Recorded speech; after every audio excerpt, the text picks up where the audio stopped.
మాయమ్మ దుర్గా మాయమ్మ కృపాబ్దిచ్చు కవిత్వ పటత్వ సంపదలు.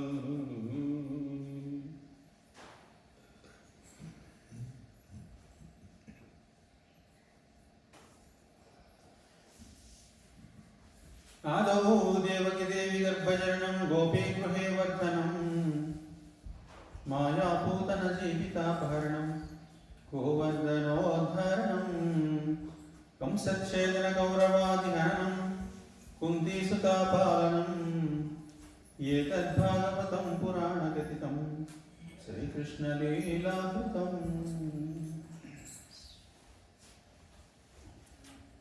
ఓం సదాశివసమారంభాం శంకరాచార్యమధ్యమాం అస్మదాచార్యపర్యంతాం వందే గురుపరంపరాం వందే గురుపరంపరాం.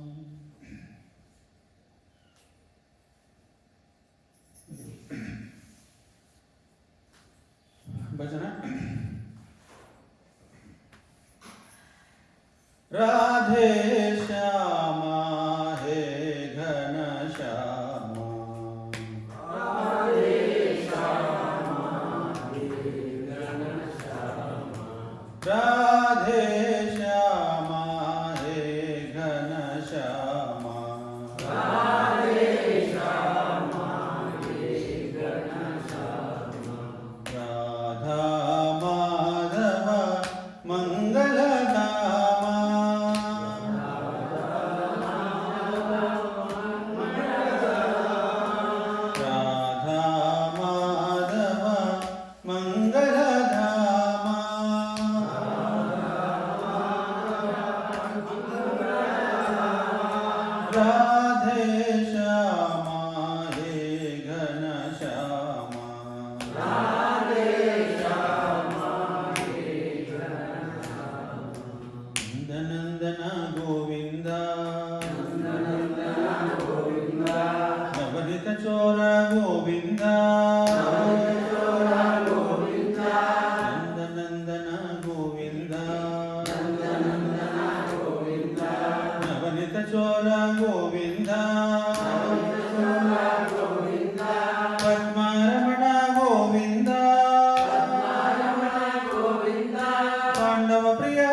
క్షేత్రపాలకుడైన పరమేశ్వరుని వందిస్తూ జగద్గురు శ్రీకృష్ణ పరమాత్మ దివ్య చరణారంధములకు సాష్టాంగ దండ ప్రణామం సమర్పించుకుంటూ మీ అందరికీ వందనములు.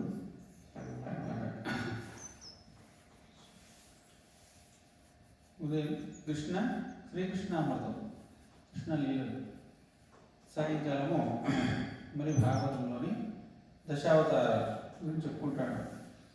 ఎన్నైనా దశావతారాలు ఎప్పటికే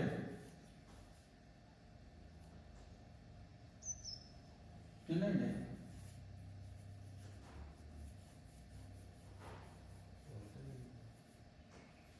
ఇంకా ప్రారంభం చేయలే. 3 రోజులు కదా. ఏం చేస్తాడు మనము? చెప్పుకుంటాం. 3వ రోజు కూడా ఇంకా 5 రోజులు ఉంది అంతే. 5 రోజులు 10 అవతారాలు. ఓయమ్మా కదా. చెప్పండి దశావతారాలు పేర్లు ఎన్ని గ్యాప్ ఉంటాయని చెప్పండి. కృష్ణావతారము చెప్తాడు భాగవతమే కదా. కృష్ణావతారము, వామనావతారము, వరాహము,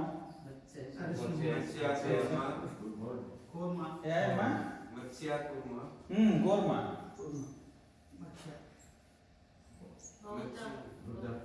బుద్ధ, ఇంకా కల్కి, ఇంకెవరున్నారప్ప?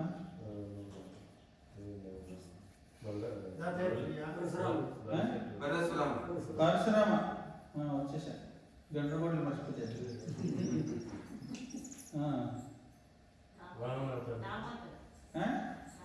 రామ, వామన, ఇంకెందున్నారు? మత్స్య, కూర్మ, వరాహ, నారసింహ. నరసింహ చెప్పలే చూడండి. నరసింహ మత్స్య, కూర్మ, వరాహస్య, నారసింహతో వామన, రామో రామస్య, కృష్ణ, బుద్ధ, కల్కి. అందులో వచ్చేసినారు. దీంట్లో కొన్ని మతాల వారు బుద్ధుని తీసుకుంటారు, కొందరు బలరాముని తీసుకుంటారు. శ్రీ వైష్ణవులందరూ కూడా ఈ బుద్ధుని ఒప్పుకోరు, వాళ్ళు బలరాముని తీసుకుంటారు. మీనా కృతే కమటకోల నృసింహ పండిన్ స్వామిన్ పరశ్వద తపోదన రామచంద్ర శేషాంశ రామయ దునందన కల్కి రూప శ్రీ వెంకటాచలపతే తవ సుప్రభాతం. అంత శ్రీ వైష్ణవులు వాళ్ళంతా. టీటీడీ వాళ్ళు ఉన్నారు కదా, వాళ్ళంతా శ్రీ వైష్ణవులే. వీళ్ళు మూలం వచ్చి ప్రహ్లాదుడు నుంచి ఈ శ్రీ వైష్ణవులు పుట్టుకొని వస్తారు అనమాట. అయ్యో ప్రహ్లాదుడు రాక్షసుడు కదండి, బ్రాహ్మణుడు. ఆయన హిరణ్యకశిపుడు బ్రాహ్మణుడు కదా. ఏమో స్వామి మాకేం మీరు చెప్తే మేము వింటామంటారు కదా. కశ్యప ప్రజాపతి అతిథి పుత్రుడు హిరణ్యకశిపుడు. కశ్యప ప్రజాపతి బ్రహ్మదేవుడికి మనవుడు కాబట్టి బ్రాహ్మణుడు హిరణ్యకశిపుడు. రావణాసుడు ఇప్పుడు ఇది బాగా కంటకున్నట్టు చెప్పేస్తా ఉన్నారు. హిరణ్యకశిపుడు కూడా వాళ్ళేనండి, వాళ్ళు కూడా బ్రాహ్మణులే. ప్రహ్లాదు కూడా బ్రాహ్మణుడు, శ్రీ వైష్ణవుడు. వాళ్ళ సాంప్రదాయంలో ఉండేటువంటి వాళ్ళందరూ కూడాను బుద్ధుని తీసుకోరు, బలరాముని తీసుకుంటారు. మీనా కృతే కమటకోల నృసింహ వర్ణి. దశావతారాల శ్లోకం ఇది. మీనా అంటే మత్స్యావతారం. మీనా కృతే కమటకోల నృసింహ వర్ణిన్ స్వామిన్ పరశ్వద తపోదన రామచంద్ర శేషాంశ. శేషాంశ అంటే బలరాముడు అని.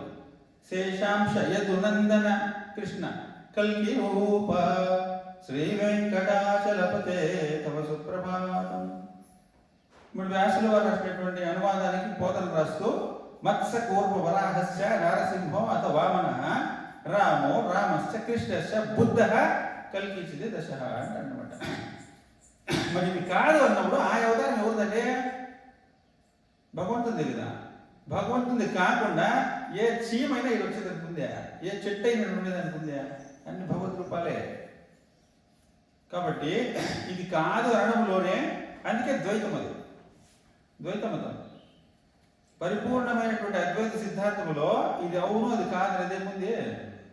జగత్తే విశ్వం యొక్క విశ్వ విరాట్ పురుషుని యొక్క వ్యక్త రూపము అన్నప్పుడు ఇది అవును అని కాదు, అది కాదనడానికి లేదు. సర్వ మతాలు ఇమిడిపోతాయి అందులో.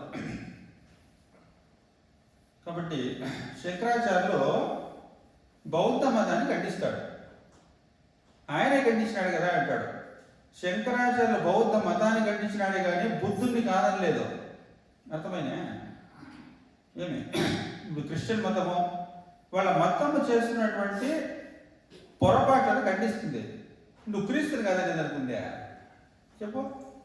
క్రీస్తు అయినా రమణ మహర్షి అయినా ఇద్దరు ఒకటే.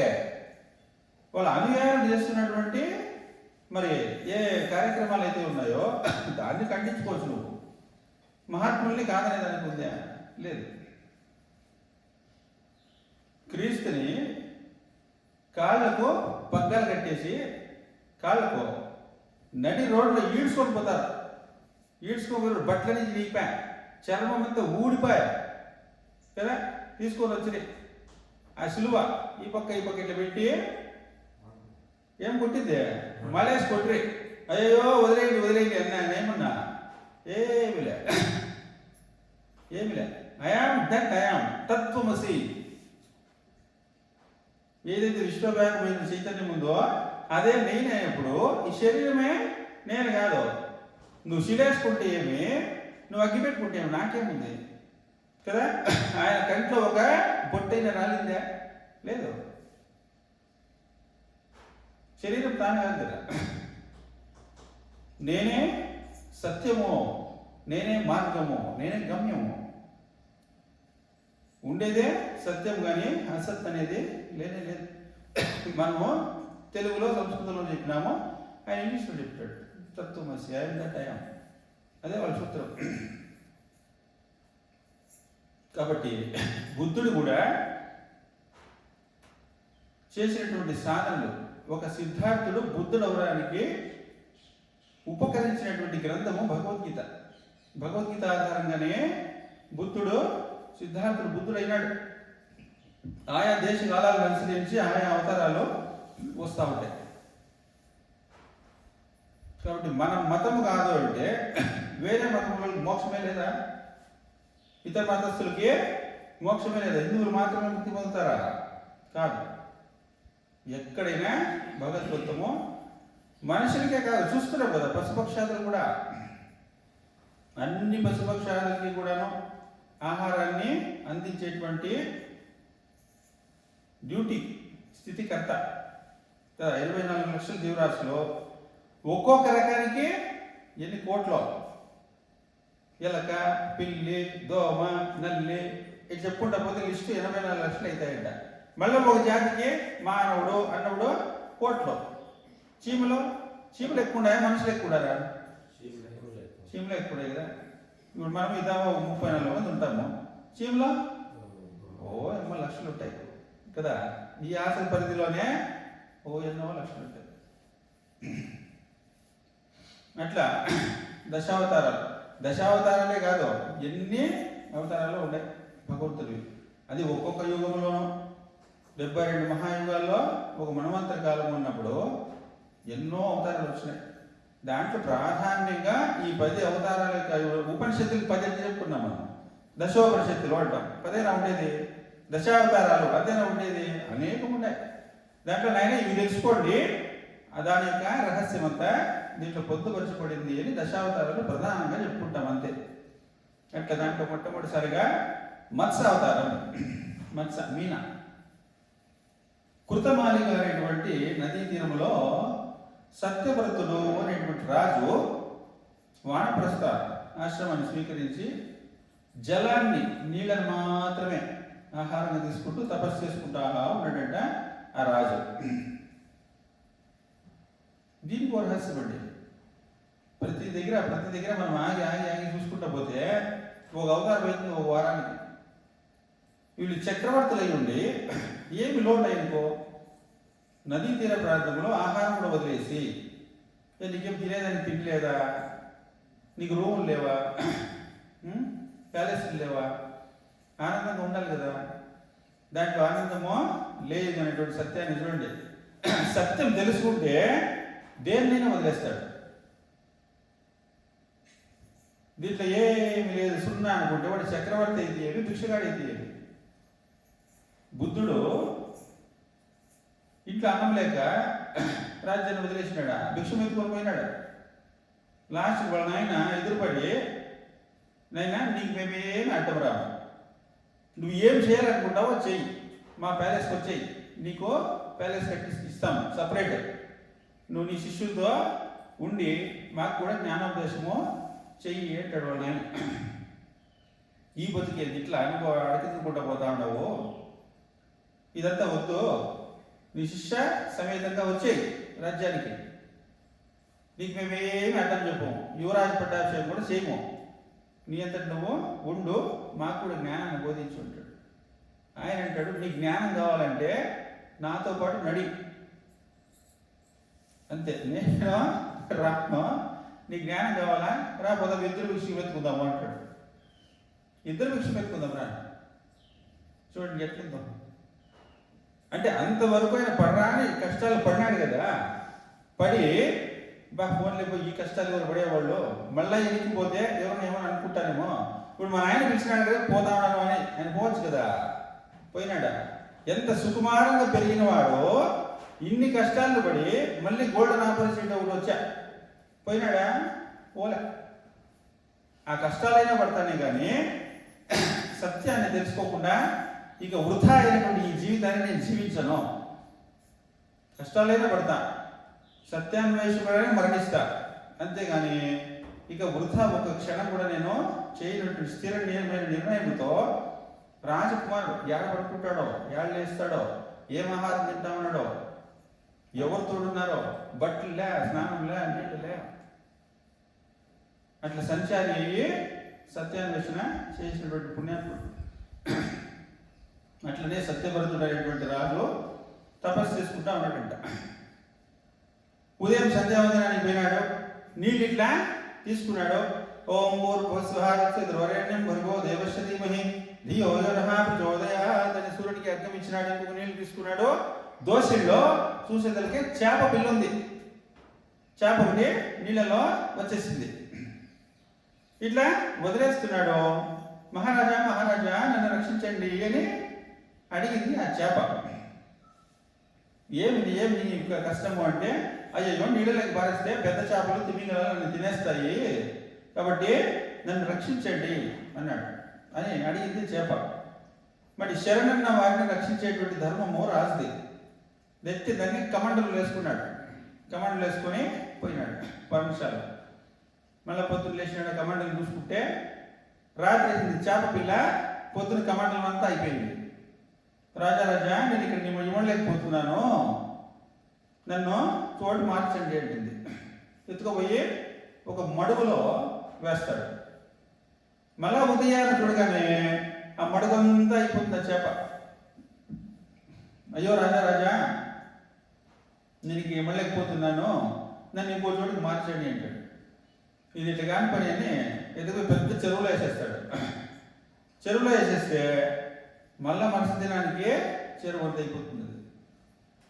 అయ్యో రాజా నేను ఇవ్వలేకపోతున్నాను అంటే అక్కడి నుండి మనుషుల ద్వారా ఎత్తి సముద్రంలోకి పారేసి చెప్తాడంట, రేపు పొద్దున వస్తే నువ్వు సముద్రం అంతా అయిపోయింటావు మహాత్మా, ఎవరు నువ్వు చేప కాదు నువ్వు అని సాంస్కారిక నమస్కారం చేసుకుని ఆ మీనాన్ని ప్రశ్నిస్తాడట, ఎవరు మీరు అని. ఆ మీనంలో నుండి చతుర్భుజాకారుడై ఆ శ్రీ మహావిష్ణువు కనపడి, నాయన ప్రళయకాలము ఆసన్నమైతా ఉంది, ప్రళయకాలము ఆసన్నమైతా ఉంది, విశ్వంలో ఏది మిగలదు, మళ్ళీ ప్రతి సృష్టి చేయాలి కదా, ప్రతి సృష్టికి బీజ రక్షణ చేయాలి. నువ్వు చెనక్కాయలు తెలియదు విత్తనాలు, పంట అంతా వస్తుంది, మళ్ళీ బీజాలు పెట్టుకుంటారు కదా వాడిని, పెట్టుకొని మిగతాది నువ్వు అమ్మటావో, చట్నీ చేసుకుంటావో, తాలింపులు చేసుకుంటావో, ఎవరికైనా ఇస్తావో, మార్కెట్కి వేస్తావో, ఎవరైనా చేసుకో, బీజాలు పెట్టుకుంటారు. అట్లనే ప్రళయకాలంలో మరి బీజ సంరక్షణ చేయాలి. భగవంతుని యొక్క డ్యూటీ మనకి ఎట్లున్నాయో అట్లా ఆయన డ్యూటీలు, ఎన్ని డ్యూటీలు ఉన్నాయి ఆయనకి? సృష్టి, స్థితి, లయ, అంతే మూడేనా? పంచకృత్యములు 5 సృష్టి స్థితి సంహార తిరోధాన అనుగ్రహకారకస్య. సృష్టి స్థితి సంహార తిరోధాన అనుగ్రహకారకస్య 5 పనులు. సృష్టి అంటే సృష్టి చేయడం, స్థితి చేసినటువంటి సృష్టి సంరక్షణ, లయ అంటే నశించిపోతుంది. ఏదైనా అంతే ఈ విషయంలో. గడ్డిపోచ ఒకటి మొలుస్తుంది, అది ఉంటుంది 2-3 దినాలు 5 దినాలు ఉంటుంది, మళ్ళీ లయ పోతుంది. అది ఏదైనా ఈ విషయంలో పుడుతుంది, కొంతకాలం ఉంటుంది, మళ్ళీ నశించిపోతుంది. అది సూర్యుడైనా, చంద్రుడైనా, భూమి అయినా, అగ్ని అయినా, జలమైనా, లోకాలైనా, నువ్వు చెప్పుకునే దేవీ దేవతలైనా, నవగ్రహాలైనా, అష్టదిక్పాలకులైనా ఎవరైనా సరే పుడతారు, కొంతకాలం ఉంటారు, నశిస్తారు. సృష్టికర్త అయిన బ్రహ్మైనా సరే ఆయనకు ఒక కాల పరిమితి ఉంది. సృష్టి స్థితి సంహార తిరోధాన. ఇప్పుడు మనం ఉన్నాము, చనిపోతాము, మళ్ళీ రామా తిరోధానం, మళ్ళీ వస్తాము. ఆ మళ్ళీ రావడాన్నే తిరోధాన శక్తి అంటారనమాట. గడ్డిపోచ పుట్టింది, కొంతకాలం ఉంది, మరణించింది, మళ్ళీ రాదా గడ్డి, మళ్ళీ వస్తుంది కదా, దాన్ని తిరోధాన శక్తి అంటారు. అనుగ్రహ మోక్షం వచ్చేసిందండి. మోక్షం వచ్చేసిన తర్వాత మళ్ళీ వాడు పుడతాడా? లేదు. ఎవరికైతే మోక్షం వచ్చేసిందో ఇక తిరోధానమో లేదు, మళ్ళీ రావాల్సిన పని లేదు. అది ఇచ్చేటువంటి వాడు కూడా భగవంతుడే. తలకాయ నొప్పి వచ్చింది, మాత్ర వేసుకున్నాము, మేలైపోయింది. సృష్టి కొంతకాలం తలకాయ నొప్పి ఉంది, స్థితి మాత్ర వేసుకున్నాం, పోయేసింది, లయ. సృష్టి స్థితి లయ అయిపోయింది, మళ్ళీ నీ తలకాయ నొప్పి రాదా? వస్తుంది అది ఎవడన్నా. అది తిరోధాన. రోగమైన, ప్రేమైన, కోపమైన, ద్వేషమైన, జన్మైన ఏదైనా పోయింది మళ్ళీ వస్తూ ఉంది అంటే అది ఆ శక్తి భగవంతుందే, తిరోధానం. ఈరోజు కోపం చేసుకుంటావు, మళ్ళీ కోపం రాదా? అది తిరోధానం, మళ్ళీ వస్తుంది. అనుగ్రహ. ఏ పుణ్య పురుషుని పైన భగవద్ అనుగ్రహం ఉంటుందో తిరోధానం అనేది పోతుంది. అది గుణమైన వీడు బెల్లం కూడా డ్రై ఉన్నట్టుంటాడు, వాడికి ఎంతన్నా మాట్లాడాడు, వాడు ఉలుకులే పలుకులే అంటారు కొంతమందితో. వాడు కోపమే రాదు అని కదా, పుణ్యాత్ముడు అయిపోయాడు. అట్లా ఒక్కొక్క గుణములో తిరోధానం కొంతమందికి ఉండదు, అయిపోయి జయించేసింటారు వాడు. భగవద్ అనుగ్రహం వచ్చేసి ఉంటుంది. ఇంక జన్మే రాలేదు అంటే ముక్తుడైపోయినాడు. పరిపూర్ణమైన అనుగ్రహ శక్తి పనిచేసింది అది. కాబట్టి మొత్తం సృష్టి అంతా లయమైపోతా ఉంది. మళ్ళీ తిరోధాన శక్తితో పనిచేయడానికి, మళ్ళీ సృష్టి ప్రారంభమవడానికి బీజ సంరక్షణ బాధ్యతను సత్యవ్రతుడు అనేటువంటి రాజుకు అప్పగిస్తున్నాడు ఆ యొక్క శ్రీ మహావిష్ణువు. ఆ బీజాలన్నింటినీ నాయన ఈరోజు రాత్రికి ఈ మహాసముద్రములో సప్తర్షులు మరి పడవ తీసుకొని వస్తారు. ఆ పడవలో ఈ బీజాలను తీసుకొని నువ్వు ఆ పడవలో ప్రయాణం చేయి. విపరీతమైనటువంటి గాలులు, తుఫాను చెలరెత్తుంది, మొత్తం విశ్వమంతా ధ్వంసమైపోతుంది. కాబట్టి మీనాకృతం అంటే ఆ చేప అవతారంగా నేను ఆ సముద్రంలో వస్తాను మీ దగ్గరికి. నా యొక్క చేప కొమ్ము, ఆ కొమ్ముకి ఆ పడవను కట్టేయండి. వాసుకి అయినటువంటి సర్పంతోనంట, వాసుకి అయినటువంటి సర్పంతో కొమ్ము కట్టేసి మీరు కనుక ఆ పడవలో ప్రయాణం చేస్తే మీ పడవ ఎటువంటి ఆపదలకు లోను కాకుండా నేను రక్షిస్తూ మరి బీజ సంరక్షణ చేస్తాము అని చెప్తాడు అనమాట. అప్పుడు సత్యవ్రతుడు తను ఇచ్చినటువంటి ఆ యొక్క బీజాన్ని తీసుకొని, బీజములు అంటే 24 లక్షల జీవరాశులకు సంబంధించినటువంటి బీజాలు. అర్థమైంది? ఇంత పెద్ద శరీరం, 6 అడుగులు 5 అడుగుల శరీరం. దీనికి ముందు ఎట్లున్నావు నువ్వు? ఉంటుంది స్వామి, నేను ఒక 3 కేజీలు ఉంటే, మా అమ్మ చెప్పింది, నేను పుట్టినప్పుడు 3 కేజీలు ఉంటంట అనుకుంటా. కొంతమంది 2.5 కేజీ ఉంటారు. అయ్యో 1.5 కేజీ నేను పుట్టిందండి బిడ్డ, ఏమి బాక్సులో పెట్టినారో 10 దినాల తర్వాత ఇస్తారు అంటారు కదండి. కొంతమంది డెలివరీ అయినారనుకోండి, బిడ్డని వాళ్ళందరినీ పంపిరు, 10 దినాలు హాస్పిటల్లోనే పెట్టుకుంటారు. 1.5 కేజీ ఉండే పిండిని 2 కేజీలు చేస్తారు. ఆ బాక్స్కి రోజు 10,000 రూపాయలు మనం ట్యాక్స్ కట్టాలి ఫీజు. అట్లా 2 కేజీల నుంచి 3 కేజీలు ఉన్నామండి అంటారు. అక్కడి నుంచి స్టార్ట్ అయింది నీ జీవితము. 3 కేజీలు ఉంటున్నావు నువ్వు. తల్లి గర్భములో 1 నెల 2 నెలలు 3 నెలలు 4 పెరిగి పెరిగి పెరిగి పెరిగి పెరిగి వస్తువే. ఈ శరీరం బట్టి ఎనికిపో, నువ్వెంతుంటివి, నీ శక్తి ఎంత చూసుకుంటావా? 3 కేజీలు బిడ్డ గర్భంలో ఉన్నాడు. 9వ నెలలో ఎట్లుంటివి, 8వ నెలలో ఎట్లుంటివి, 7వ నెలలో ఎట్లుంటివి, 1వ నెలలో ఎట్లుంటివి, గర్భంలో చేరినప్పుడు నువ్వు ఎంత ఉంటివి? ఇప్పుడు చెప్పండి, ఎన్ని కేజీలు? గర్భంలో చేరినప్పుడు నువ్వు ఎన్ని కేజీలు ఉంటుంది? చెప్పండి సార్, తూకమా? మిల్లీగ్రాములు కాదు, అసలు కనపడను కంటికే కనపడదు. ఈ ఎంటికి ఉందే, ఎంటికి నిలువున 1000 భాగాలు చేస్తే, అసలు 2 భాగాలు చేసాక ఏంటి మన చేత 1000 భాగాలు చేస్తే ఎంత సూక్ష్మమో అంత సూక్ష్మం నీ యొక్క రూపం. ఓ నాకు సమానం లేదని ఈ పొద్దు మీసం తిప్పి వీకి ఏమి తోడగొట్టి మీసం తిప్పుతాడు. నువ్వెంత, నీ శక్తి ఎంత కదా. స్త్రీ గర్భం ప్రవేశించేది ఒక అండము ఆ బీజాన్ని స్వీకరిస్తుంది కదా. 1,00,000 బీజాలు ఒక్కసారి స్త్రీ యొక్క గర్భంలో ప్రవేశిస్తాయి. ఆ 1,00,000 బీజాలు ఒకటే ఒకటి X అనే క్రోమోజోమ్ కానీ Y అనే క్రోమోజోమ్ కానీ స్వీకరిస్తుంది కదా. అక్కడి నుంచి ప్రారంభమైంది ఈ యొక్క మానవ జన్మ. అట్లా ఒక జాతికంతా 84 లక్షల జీవరాశుల్లో ఒక జాతికంతా కలిపి ఒక బీజం పెట్టుకుంటాడంట ఆయన. మానవుడు అంటే కంటికే కనపడదు ఆ యొక్క బీజం. మానవ జాతి అంతా వచ్చేస్తుంది దాంట్లో నుంచి. ఆ మాదిరిగా బీజ సంరక్షణ చేసేటువంటి బాధ్యతను ఆ సత్యవ్రతుడు ఎవరో కాదు. ఇప్పుడు మనం ఎవరైతే ఉన్నారో వైవస్వత మనవు, ఆయనే సత్యవ్రతుడు. అందుకనే బీజ సంరక్షణ చేసే సృష్టికి ఆధారమైనాడు కాబట్టి ఆయన యొక్క పాలనలోనే ఇప్పటికీ మనం ఉన్నాం. ఆ వైవస్వత మనమే. సూర్యుడి పుత్రుడే పుట్టి వివస్వతుడి పుత్రుడు కాబట్టి వైవస్వత మన్వంతర కాలంలో మనం ఉన్నాం. ఆ వైవస్వతుడే సత్యవ్రతుడు. అట్లా బాధ్యతను అప్పగిస్తాడు. తర్వాత రాత్రికి ఆయన చెప్పినట్టుగానే ఆ యొక్క పడవ వస్తుంది, సప్తర్షుల పడవ.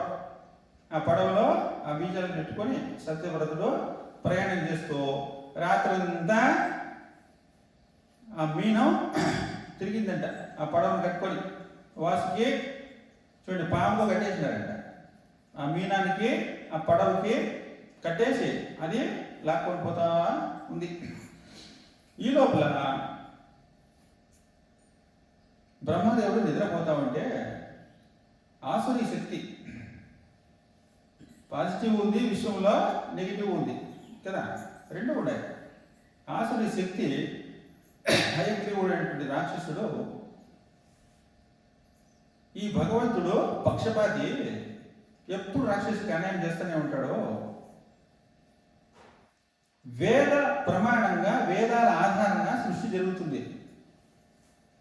బ్రహ్మదేవుడు నిద్రపోయినాడు. ఆ వేదాలన్నీ కూడా శ్రీ మహావిష్ణువు బ్రహ్మదేవుడికి అప్పగించి సృష్టి కార్యక్రమాన్ని నడుపుమంటాడు. ఆయన పడుకోంటే పోయి వేదాన్ని దొంగిలించుకొని వచ్చేస్తాడు. వేదాన్ని దొంగిలించుకొని వచ్చేస్తాడు. వచ్చేసి ఆ సముద్రంలో దాక్కొనేసాడు.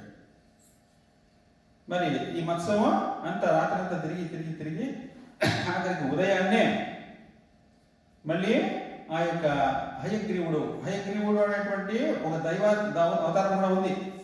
యజ్ఞంలో నుండి ఉద్భవిస్తాడు హయగ్రీవమూర్తి. రాక్షసుని పేరు కూడా హయగ్రీవుడే. ఆ హయగ్రీవుడిని సంహరించి వేదోద్ధరణ చేసి మళ్ళీ పునఃసృష్టి కోసం ఆ బ్రహ్మదేవుడికి వేదాలను అర్పించి ఆ సృష్టి కార్యక్రమాన్ని ప్రారంభం చేసి, నాయన వచ్చే మన్వంతర కాలంలో నువ్వు వైవస్వతునిగా పుట్టి నీ యొక్క పాలనలో ఆ ప్రజలను సంరక్షిస్తూ ఉండు అని ఆయనకు వరాల నుంచి ఆ యొక్క మత్స్యం అంతర్ధానం అయిపోతుంది. మత్స్యావతారం ఈ అవతారాలు అన్నీ ఉన్నాయి కదండి. కొన్ని ఆయా సందర్భాల్లో వచ్చి ఆ పనులు చేసుకొని పూర్తి చేసుకొని వెళ్ళిపోతాయి. కొన్ని కొంతకాలం ఉంటాయి. కృష్ణావతారం ఓ 125 సంవత్సరాలు ఉంది. రామావతారం వేల సంవత్సరాలు. దశరథ మహారాజు 60,000 సంవత్సరాలు రాజ్యపాలన చేశాడట. శ్రీరామచంద్రుడు 11,000 సంవత్సరాలు రాజ్యపాలన చేసింది. కొన్ని అవతారాలు 1000 సంవత్సరాలు, కొన్ని అప్పటికప్పుడు పోయినాయి, కొన్ని కొంతకాలము ఉన్నాయి. అర్చావతారాలు అంటారు. ఇప్పటికీ దేవాలయాలు కట్టి, ఇప్పుడు దేవాలయం కట్టినామంటే రామాలయము కృష్ణాలయము కడతాం, అంతేగాని మీనానికి కట్టాం. మీనానికి ఎప్పుడో ఉంటాయి, అపురూపంగా ఉంటాయి. మత్స్య కూర్మ వరాహ ఇవన్నీ కూడాను ఎక్కడో అక్కడక్కడ ఉంటాయి. ఎందుకు? ఒక సందేశాన్ని మానవుడిగా పుట్టి మానవుడితో ఉండి మానవులకు మరి ఏదైతే ధర్మాన్ని బోధిస్తూ వచ్చినా ఆ అవతారాలకి మనం పూజిస్తామన్నమాట. ఎందుకు? అర్చావతారం, అర్చనలు చేసుకుంటా. అంటే అర్చావతారము అంటే మనకు సన్నిహితంగా ఉండి మనల్ని ధర్మ మార్గంలో నడిపించినటువంటిది. ఇక్కడ మీన అనేటువంటిది సృష్టి కార్యక్రమంలో తిరోధాన శక్తితో వచ్చేటువంటి అవతారం అన్నమాట. ఏమి? విశ్వాన్ని సంరక్షించేటువంటి వాడు కదా, కేవలం భూలోకము మానవుడే కాదు కదా, ఎన్ని పనులు ఉండేది ఆయనకో. అందుకని అన్ని పనులను సంరక్షించేటువంటి బాధ్యత భగవంతుంది. ఆ ప్రకారంగా ఆ మత్స్యావతారం తన అవతార కార్యాన్ని పూర్తి చేసుకుని అంతర్ధానం అయిపోతుంది. ఆ ప్రకారంగా సృష్టి బీజాలను సంరక్షించి పునఃసృష్టికి కారణమైనటువంటి వాడు సత్యవ్రతుడు, ఆయనే దైవస్పత మలుగు. ఆ తర్వాత ఇంకా కూర్మ అవతారం. కూర్మ అంటే తాబేలు, టార్టాయిస్. కూర్మ అవతారం టార్టాయిస్. ఎందుకు వచ్చింది కూర్మ అవతారం? గ్యాప్ ఉంది. మథన, క్షీరసాగర మథనం కదా. క్షీరసాగర మథనాన్ని చేసేటప్పుడు ఆ పర్వతం వాలిపోతూ ఉంటే పర్వతాన్ని బ్యాలెన్స్ చేసేదానికి వచ్చింది ఈ కూర్మ అవతారం. ఎప్పుడు కూడా పురాణాల్లో మనకు తెలుస్తూ ఉంటుంది, దేవ దానవ యుద్ధాలు జరుగుతూనే ఉంటాయి. యుద్ధం యుద్ధం యుద్ధం యుద్ధం యుద్ధం. భాగవతంలో చూడు, ఆడ యుద్ధాలే. శ్రీకృష్ణుడు చేసినాడు, పాండవులు చేసినారు. కురుక్షేత్ర యుద్ధం ఒకటేనా జరిగింది, ఎన్ని యుద్ధాలు జరిగినాయో.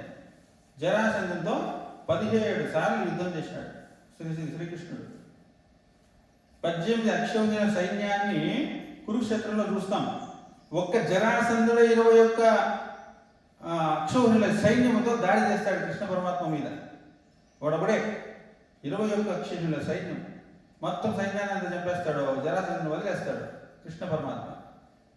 అట్లా 17 సార్లు యుద్ధం చేస్తాడు కృష్ణుడు జరాసంధుడితో. ఆయన ఒకటేనా ఎంతమందితో యుద్ధం చేసినాడు? ఎక్కడ చూడు యుద్ధం యుద్ధం యుద్ధమో జరుగుతూనే ఉంది. అవన్నీ పురాణ కాలంలో పోయినాయండి, ఇప్పుడేం యుద్ధాలు లేవులేండి అని అనుకునే ముందే ఇప్పుడు ఉన్నాయి. దేశాలతో యుద్ధం చేస్తాయి, రాష్ట్రాలతో యుద్ధం చేస్తాయి.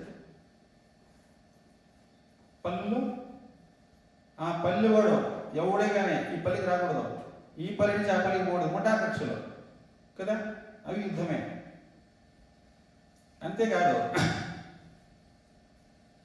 భార్య భర్తతో యుద్ధం, ఒక ఉద్యోగస్తుడు ఒక ఆఫీసర్తో యుద్ధం కదా, సబార్డినేట్. అంతేకాదండి, మనసు తనలోనే తాను యుద్ధం. బుద్ధి ఒక మాట చెప్తుంది, మనసు ఒక మాట చెప్తుంది కదా. అందరి యుద్ధము జరుగుతుంది. ఏమంతా అధర్మం చేస్తాడు లేదేమే, నువ్వేం పెద్ద ధర్మాత్మ నీకు సత్యాన్ని దిగిపడినాడో పోరా, కన్ను మూసుకోకపోతే అన్ని పోతాయి అని చెప్పినాడు అనుకో. వాడేమో ఆ పని చేయకూడదు అని వాడు అంత కనమూసుకొని చేస్తే పోయింది, నువ్వు ఒకటే చేస్తాడు అంటుంది. అందరి యుద్ధం జరుగుతూ ఉంది. ప్రతి క్షణము యుద్ధమే, ప్రతి క్షణము జీవనం యుద్ధమే. ఒక సింహము నిద్రలేస్తుంది, ఈరోజు ఒక జింక నాకు ఎక్కడ దొరుకుతుంది అని. యుద్ధంతో ప్రారంభమైంది దాని జీవితము. ఒక జింక నిద్రలేస్తుంది, ఏ సింహానికి నేను దొరకకుండా నన్ను నేను కాపాడుకోవాలి దేవుడా అని లేస్తుంది. ప్రారంభమైంది యుద్ధము. మనం కూడా నిద్ర లేస్తాం, లేస్తేనే చెయ్యి ఏదో ఈ పాడ బతుకుంటాడు మేము అని బేజారుగా బోర్ కొట్టుకుంటా లేస్తారు కొంతమంది కదా. ఏం బతుకోయేమో, ఎవడు ఈ కష్టాలు తప్పింది కాదు అనుకొని నిద్రలేస్తారు. ఎందుకో యుద్ధం చేయాలా, ఆఫీసుకి పోవాలా, ఆడ యుద్ధమే. లేదండి మేము బిల్డింగ్ కాంట్రాక్ట్స్, మాకేం యుద్ధాలు లేవు, నువ్వు కూలోతో కొట్టుకోవద్దా, యుద్ధమే కదా. అన్ని యుద్ధాలే. చిన్న పిల్లాడు స్కూల్ టీచర్తో యుద్ధం, మమ్మీతో యుద్ధం. నేను టీవీ పెట్టుకుంటాను మమ్మీ, 5 నిమిషాలు నీకు టైం చూడు, 6వ నిమిషము ఇంకా ఆఫ్ చేయరా అంటే మమ్మీ మమ్మీ ప్లీజ్ ఇది 1 నిమిషం స్వామి, ఇంకో 1 నిమిషం 1 నిమిషం అంటే యుద్ధం చేస్తాడు వాడు, గెలుస్తాడు. మళ్ళా ఇంక వాళ్ళమ్మ ఆఫ్ చేసి ఎత్తి రూమ్లో వేసి పుస్తకాలు ముందు వేసి చదువుకోరాడుతుంది. వాడు మనసేమో టీవీ పైన, బుద్ధి ఏమో ఈడ. వాడు చదువుతాడా, బుద్ధి కూడా ఇక్కడికి వచ్చేస్తేనే కదా చదివేది. మా టీవీ దగ్గర చూస్తూ ఉంటాడు, వాడు చదువుకోడు. ఎందుకు అంతర్ యుద్ధం జరుగుతూ ఉంది, నాకు టీవీనే కావాలా అని మనసు. పోయినామనుకో మమ్మీ చదువుకోమని చెప్పింది కాబట్టి చదువుకోవాలని బుద్ధి. ఆ పక్కోటి ఈ పక్కోటి ఉంటే కాన్సన్ట్రేషన్ వస్తుందా? మనోబుద్ధులు రెండు ఒకే లైన్లో ప్రయాణిస్తేనే నువ్వు పని సక్సెస్ఫుల్గా చేయగలుగుతావు, లేదా యుద్ధమే. కాబట్టి దేవదానవులు నెగిటివ్ ఎనర్జీ, పాజిటివ్ ఎనర్జీ మరి సంఘర్షణ జరుగుతూనే ఉంటుంది. మనిషికి లోపల యుద్ధమే, మనిషికి బయట యుద్ధమే. మానవుడు పుట్టినప్పటి నుండి మరణించే వరకు ప్రతి క్షణము యుద్ధం చేస్తూనే ఉంటావు. ప్రతి క్షణము యుద్ధం చేస్తున్నాడు. నీలో నువ్వన్నా, ఇతరులతో అన్నా, ప్రకృతితో అన్నా, భగవంతుడితో అయినా. భగవంతుడితో యుద్ధం చేస్తారు, చేసేది లేదా? చేస్తారు. అట్లా పోరాటం చేసి దేవతలంతా కూడాను ఓడిపోయి శక్తిహీనులు అయిపోయినారంట. శక్తిహీనులు అయిపోయి మరి పరబ్రహ్మ దగ్గర పోయినారు. సృష్టికర్త అయినా చతుర్ముఖ బ్రహ్మ దగ్గర పోయి, నాయన రాక్షసులంతా మా రాజ్యాలన్నీ ఆక్యుపై చేసేసినారు, ఆక్రమణ జరిగిపోయింది. సూర్యలోకం కానీ, చంద్రలోకం కానీ, స్వర్గము కానీ, ఏ 14 లోకాలు అంత మొత్తం కూడా రాక్షస ఆక్రమణ జరిగిపోయింది. మేము నిరాధారులైపోయినాము. వాళ్ళ రాజ్యాలు వాళ్ళకే ఉంటాయి, అధికారాలు ఉండలేదు. ఇప్పుడు హిరణ్యకశిపుడు పాలనలో ఉన్నారనుకోండి, దేవేంద్రుడు రిపోర్ట్ చేయాలా హిరణ్యకశిపుడికి, ఏమేమి డ్యూటీలు చేసినావు ఈరోజు, ఆయన పాలనలో ఉండాలి. ఎట్లంటే ఎట్లా ఉండేదానికి లేదు. ఇప్పుడు చీఫ్ మినిస్టర్లో సెంట్రల్ మినిస్టర్ ఉన్నట్టు, చీఫ్ మినిస్టర్ సెంట్రల్ మినిస్టర్ ఉన్నట్టు, మొత్తం సెంట్రల్ గవర్నమెంట్ హ్యాండ్ ఓవర్లో ఉంటుంది ఈ యొక్క భారతదేశం అంతా కదా. ఇప్పుడు ఎలక్షన్ ఏదైనా తేడా వచ్చింది అనుకోండి, ఏం చేస్తుంది? కేంద్ర పాలిత ప్రాంతంగా ప్రకటించేస్తుంది. నీ సీఎం మోదీ పోవడం కేంద్ర పాలిత ప్రాంతంగా ప్రకటించేసింది అంటే ఎలక్షన్ లేదు, సీఎం లేదు, డైరెక్ట్ కేంద్ర ప్రభుత్వం చూసుకుంటుంది ఆ స్టేట్ని. ఇప్పుడు యాదో ఉంటుంది కదా, కొచ్చిన్, అండమాన్ నికోబార్ డైరెక్ట్గా చూసుకుంటారు. అంత పవర్ ఉంటుంది కేంద్ర పాలిత ప్రాంతానికి. అట్లా కేంద్ర పాలిత ప్రాంతం రాక్షసులు ఇంక వాళ్ళ పాలనలో ఉండిపోతాయి అనమాట. అట్లా మరి బ్రహ్మ దగ్గర పోయినారు అందరూ, నైనా ఈ డ్యూటీ నాది కాదు, ఇక కావాల్సింది మీ వెనకట్టి నేను కూడా వస్తా, పోదాం రండి, ఆయనే చేయగలడు, ఇది నా వల్ల అయ్యే పని కాదు అని చెప్పి అందరు కూడా వైకుంఠానికి పోయినారు. వైకుంఠానికి పోయి శ్రీ మహావిష్ణువుని ప్రార్థన చేసినారు. ఆయన మరి వాళ్ళకు చెప్తున్నాడు, మీకు వచ్చిన సమస్య ఏమి? ఓడిపోయినామండి. ఎందుకు ఓడిపోయినారు? నిర్వీర్యులు అయిపోయినారు. మరి బలం కావాలి, మంచి టానిక్ రాసిస్తాను, ఆ టానిక్ తాగండి. అంతేగాని మీరు నా దగ్గరికి వస్తే మాటికి ఇట్లా ప్రిస్క్రిప్షన్ మీరే పెట్టుకోండి. ఎప్పుడు టానిక్ అయిపోతాడు మెడికల్ స్టోర్ అడిగితే ఇస్తారు. అయినా ఇట్లా చీటికి మాటికి రావద్దు. నన్ను ఇద్దరంతా భంగం అయిపోయింది. ఈయన ఏం చేస్తున్నాడు? శేషకల్పం పేరు పడుకున్నాడు కదా. లక్ష్మీదేవి పాదాలు వదులుతా ఉందంట, ఆయన పడుకో ఉన్నాడు. ఈయన పడే మేలు కదండి, ఎప్పుడు పడుకోనే ఉంటాడు. కానీ సృష్టి పాలనంతా జరిగిపోతా ఉంది. నువ్వు పడుకుంటావో, వేరే వాళ్ళతో పెట్టి పని చేపిస్తావో, మొత్తానికి స్థితి కార్యక్రమం నడుపుతాడు కదా. ఆయన పడుకుంటే నిజంగా ఆయన పడుకుంటే మనం తిరుగుతాం బయట, మనం తిరగము. నువ్వు అనుకున్నా ఆయన మేలుకొని ఉండాలా. నువ్వు బొరకబెట్టి నిద్రపోయినా ఆయన మేలుకొని నీ శరీరంలో డ్యూటీ చేస్తాడు కాబట్టి మళ్ళీ నువ్వు నిద్ర లేస్తావు కదా. నిమిషానికి 72 సార్లు గుండె కొట్టుకుంటా ఉంది. నువ్వేమో పక్క పెట్టి ఏమైనా లాక్కుంటావు ఇట్లా. రుచిగా ఆహార పదార్థాన్ని బడబడబడ తినేస్తే ఎవరు లోపల డ్యూటీ చేసేవాడు నువ్వు చేస్తాడో దాన్ని అన్నరసంగా మార్చల్లా, మాంసంగా మార్చల్లా, రక్తంగా మార్చల్లా, ఎముకలుగా మార్చల్లా. ఇంత శరీరాన్ని అంత చేసి పెట్టినాడు కదా. ఎవరు చేస్తాడు డ్యూటీ? ఆయన పట్టుకున్నాడబ్బా. అహం వైశ్వానరో భూత్వా ప్రాణినాం దేహం ఆశ్రిత ప్రాణాపాన సమాయుక్త పచామ్యన్నం చతుర్విధం. వైశ్వానరాగ్నిలో మన యొక్క పొట్టలో ఉన్నాడంట పరమాత్మ. జఠరాగ్ని రూపంలో ఉండి మనం అనుకుంటాం అబ్బా ఆయన టెంకాయ కొట్టేసి ఆయనకి సేవ చేస్తామని. నువ్వేం చేసేది? ఒక సెకండ్ కూడా విరామం లేకుండా భగవంతుడే నీ సేవ చేస్తా ఉన్నాడు. చూసుకో. నీకే కనుక డ్యూటీ పెట్టింటే శ్వాస తీసుకోవడమో శ్వాస వదిలేయడమో నీ స్వప్రయత్నం నువ్వు చేసుకోపారా అని చెప్పిందంటే నీ వల్ల అయిందా? నువ్వు సచ్చింది కొర్రే కదా. జమ్మని టీవీ వేసుకొని చూస్తా ఉండవు.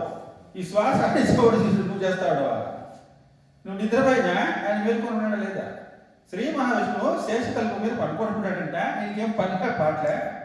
పడుకోండి నువ్వు డ్యూటీ చేస్తుండేది ఆయన. నీకు పెట్టాల్సిందే డ్యూటీ. నీ శ్వాస నువ్వే వేసుకొని పోయి సాగిపోరాలి కదా. అవుతుందా?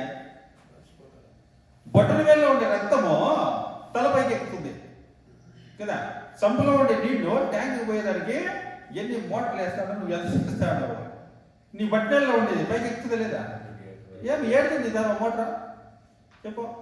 చూడండి సిస్టమ్ ఎట్లుందో, ఎంత సిస్టమ్. మొత్తం భారతదేశం అంతా రైళ్ళు ఇట్లా పోయేటివి ఉన్నాయా కదా. ఈ శరీరం అంతా కూడా అంతే. రక్త నాళాలు ఎట్లున్నాయంటే ఇట్లా అట్లా అట్లా అట్లా అన్నీ ఉన్నాయి. బట్ అన్నిటికీ కనెక్షన్లు ఉన్నాయి. ఇప్పుడు విజయవాడ జంక్షన్ అందరూ అక్కడ కలుసుకుంటారు. నువ్వు ఎక్కడ పోవచ్చు అక్కడి నుంచి. అట్లా జంక్షన్ బాక్స్ ఉంటాయి. ఇవి కూడా 72,000 కేంద్రాలు. ఆ 72,000 కేంద్రాల్లో ప్రధాన కేంద్రాలు 108 ఉన్నాయి. ఆ 108 కేంద్రాలకి జంక్షన్ బాక్స్ ఈ అరిచేయి. అందుకే ఇట్లా క్లాప్స్ కొట్టినామంటే క్లాప్స్ థెరపీ అనేది యోగాలో మొత్తం 72,000 నాడీ మండలం అంతా కూడా యాక్టివేట్ అయిపోతుంది. చూసారా, హిందూ సాంప్రదాయం అంటే సామాన్యమైనది కాదు. వీళ్ళు కొట్ట ఎట్లా అని చెప్పి భజన పెట్టినారు. నేను భజన చేయండిరా. నోటితో పలికిన దానికి నీకు పుణ్యం వచ్చా, చేతితో కొట్టిన దానికి నీకు ఆరోగ్యం వచ్చా. అందుకే భగవంతుని నమ్ముకుంటే ఇహ పరాలను ప్రసాదించేవాడు భగవంతుడు. నామాన్ని చెప్పిన దానికి నీకు పుణ్యం వచ్చా, బాబు పరిహారమాయా, క్లాప్స్ కొట్టిన దానికి ఆరోగ్యం వచ్చా. అర్థమైనా? మనకి రహస్యాలు తెలియకపోయినా సాంప్రదాయాన్ని పాటిస్తే చాలు నీ జీవితము అద్భుతంగా జరుగుతుంది. కారణాలు నీకు తెలియకపోవచ్చు. ఇప్పుడు క్లాప్స్ థెరపీ అని థెరపీలు పెట్టుకోండి. అందుకని భజనలు పెట్టింది అనమాట. కాబట్టి నైనా శక్తిహీనులు అయినారు అంటే శక్తిని సంపాదించండి. మీరు మాటికి మీరు ఇటు రావాల్సిన పని లేదు కదా. నిన్ను నువ్వు సంరక్షణ చేసుకోవాలి. కాబట్టి అటువంటి శక్తిని ప్రసాదించేటువంటిది, మృతత్వాన్ని తీసేటువంటిది అమృతము మీరు సంపాదన చేయాలి. అమృతం సంపాదన చేసుకుని అమృతాన్ని సేవించండి. మీ శక్తిని మీరే సంపాదించుకొని నీ బతుకు నువ్వు బతకాలి కదా. ఎంతకాలం పిల్లలు మనం సంరక్షిస్తాము, చదువు తెప్పిస్తాము, పెళ్ళిళ్ళు చేస్తాము, ఉద్యోగాలు వస్తే వాళ్ళ బతుకులు వాళ్ళు బతకాలి. కాబట్టి మీరు మాటికి ఇక్కడ రాకూడదైనా మీ బతుకులు మీరు బతకండి. మీ శక్తిని సంపాదన చేసుకొని మీ యుద్ధాలు మీరు చేయండి అని చెప్పి ఆయన దావ చూపించినాడు. ఇదిగో శక్తివంతులు అవుతారు, అమృతాన్ని తీసుకురండి. ఎక్కడ ఉంది? పాల సముద్రంలో అక్కడికి భాగం ఉంది. ఇప్పుడు పాలు ఉన్నాయి, గోక్షీరం ఉందండి. ఆ పాల్లో నెయ్యి ఉందా లేదా? ఉందా? కనపడుతుందా చూస్తే? పాలలో నెయ్యి కనిపిస్తుందా? లేదు కాబట్టి దాంట్లో లేదనేది అనుకుందా? నెయ్యి లేదండి. చూస్తే నేను పోయి వచ్చే పాలంతా చూస్తే ఒక గిన్నెలో కూడా ఇట్లా పోస్తే నెయ్యి కనపడలేదు అంటే దానికి ప్రొసీజర్ ప్రకారం తీయాలి. దాన్ని పాలనంతా బాగా మరగపెట్టాలా, అది మీగడ కట్టాలా, తర్వాత దాంట్లోకి తోడేయాలా, ఎప్పు వేసిన తర్వాత అది గడ్డ కడుతుంది. అప్పుడు దాన్ని మదించాల. మదించిన తర్వాత ఏమొస్తుంది? వెన్న వస్తుంది. అదంతా తీసుకోవాలి ఒక పాత్రలోకి. రోజు తీసిన వెన్నంతా తీసి ఒక పాత్రలోకి వేస్తే మరగపెట్టాల కదా. మరగపెట్టుగా ఏమొస్తుంది చెప్పండి? ఎవరన్నా మరగపెట్టినారా వెన్న? నిజంగా చెప్పండి ఏమొస్తుందో వాసన, ఎట్లా వాసన వస్తుంది? వెన్న కరిగి పెడితే ఎట్లా వాసన వస్తుంది? గమగమగమ అంటుందా? నువ్వు ఎప్పుడు పెట్టలేదు, కొత్త మాట మాట్లాడుతావు. వెన్న కరిగి పెడితే దుర్వాసన వస్తుంది. సముద్ర వదల క్షీర సాగరం పెడితే విషం పుడుతుంది. విషం పుట్టిందని వదిలేసి వెనుక అమృతానికి దూరం అయిపోతాం. నాయన క్షీరసాగర వదనం జరిగితే పుట్టేది విషమరా? విషం పుట్టిందని మానేయకండి, మీరు చల్లుతానే ఉండండి అంటాడు పరమాత్మ. ముందే చెప్పేస్తాడు. వెన్న నువ్వు కాగి పెడితే దుర్వాసన వస్తుంది. ఎందుకంటే ఆ పశుమంతా వాళ్ళ వెన్నలో ఉంటుంది చూడు. పశుమ తేమాంశం పోయే వరకు నీకు దుర్వాసన వస్తుంది. ఆ తేమాంశం అంతా పోయిందనుకో ఇక నెయ్యి అంశం స్టార్ట్ అవుతుంది. ఇప్పుడు వాళ్ళ ఇంట్లో నెయ్యి కాస్తా ఉన్నారు, దాంట్లో కానీ ఒక్క తమలపాకు వేస్తే ఆ తమలపాకు ఇచ్చుంటారు, నువ్వు తింటావు. దానికంటే అంత మాదిరి వచ్చేదానికి ఎంత కష్టపడి ఉంటుందో ఆమె తెలుసు. మనం పరపర వదిలేసి తుడుచుకొని పోతా ఉంటాం కదా. తేనెలో వేసిన తమలపాకు, నెయ్యిలో వేసిన తమలపాకు తిన్నారా? తిన్నా? ఇదే మీరు రైతులు మీరు ఇంటి చెప్తారు, మేమే తిన్నామే. అదే సీనా చెయ్యేస్తాను ధైర్యంగా, నేను దండిగా తిన్నా సమయం. ఇప్పుడు కాసే వాళ్ళు ఎట్లేదు, నెయ్యి ప్యాకెట్లు అంతే, కత్తిరించేది, పోసుకునేది, కరగబెట్టేది. పశ్చిమాంశం అంతా పోతేనే గుమ్మలాడుతుంది నెయ్యి. ఇప్పుడు పాలు కనిపించింది, అది కనపడలే. అట్లనే క్షీరసాగర మదనం అమృతము లోపల ఉందంట. కత్తినేసి వెళ్ళిపోతాం మనము కదా. ఆనందమే అమృతం, అర్థమైనా?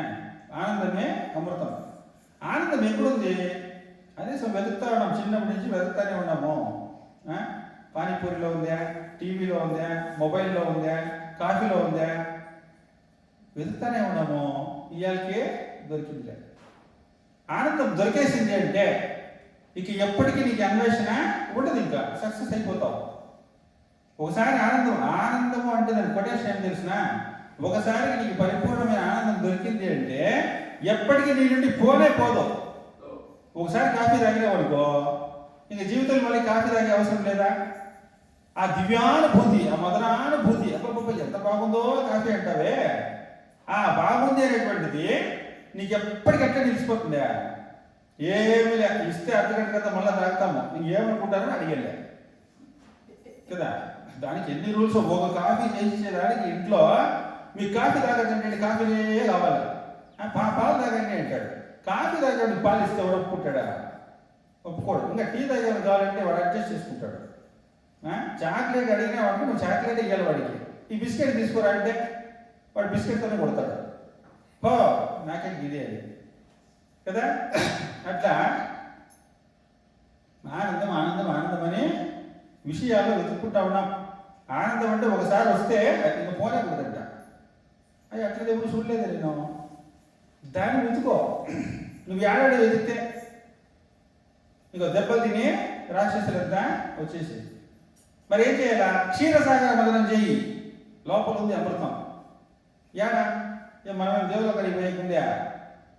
ఎవరైనా నీ హృదయంలోనే కావాల్సినటువంటి ప్రతి ఒక్క మానవుని హృదయంలో అనంతమైనటువంటి శక్తి ఉంది.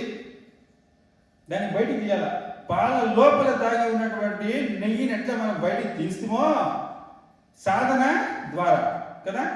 అన్నగనక రాగ మతిశయిల్లు చూడు, తిన్నగా మేము తీయనుండు, సాధనము వలన సమకూరు ధరలోన విశ్వదావిరావు వినరవేమ. సాధన వలన పనులు సమకూరు ధరలోన.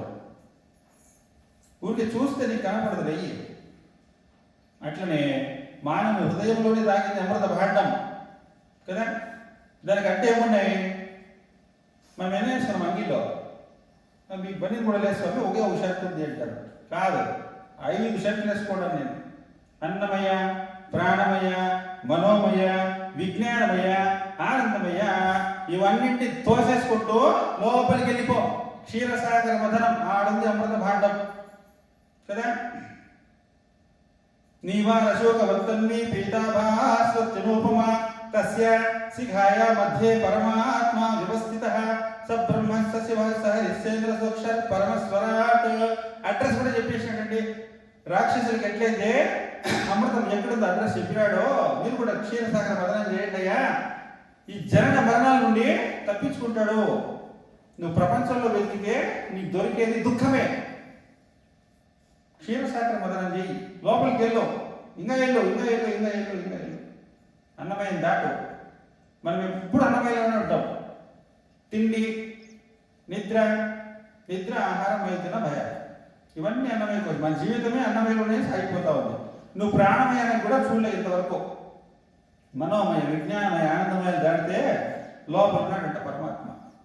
ఆ పరమాత్మ సాక్షాత్కారం చేసుకున్న వాళ్ళకి ఇక ఏ కొదవ లేదు, ఏ కోరిక పుట్టదు. నాకు ఇంకొకటి కావాలని కానీ, నాకు ఇది కొరత ఉంది అనేటువంటిది కానీ ఉండదు. అతడే ముక్తుడు. ఇక బద్ధుడు కాదు ఆయన. ఏదో ఒక కోరిక నిన్ను లాగింది అంటే నువ్వు బద్ధుడు. ముక్తుడు ఏ ప్రయత్నం చేయడు. నిరామయంగా ఆయనలో ఆనందం అనేది గంగా ప్రవాహం లాగా ప్రవహిస్తూనే ఉంటుంది.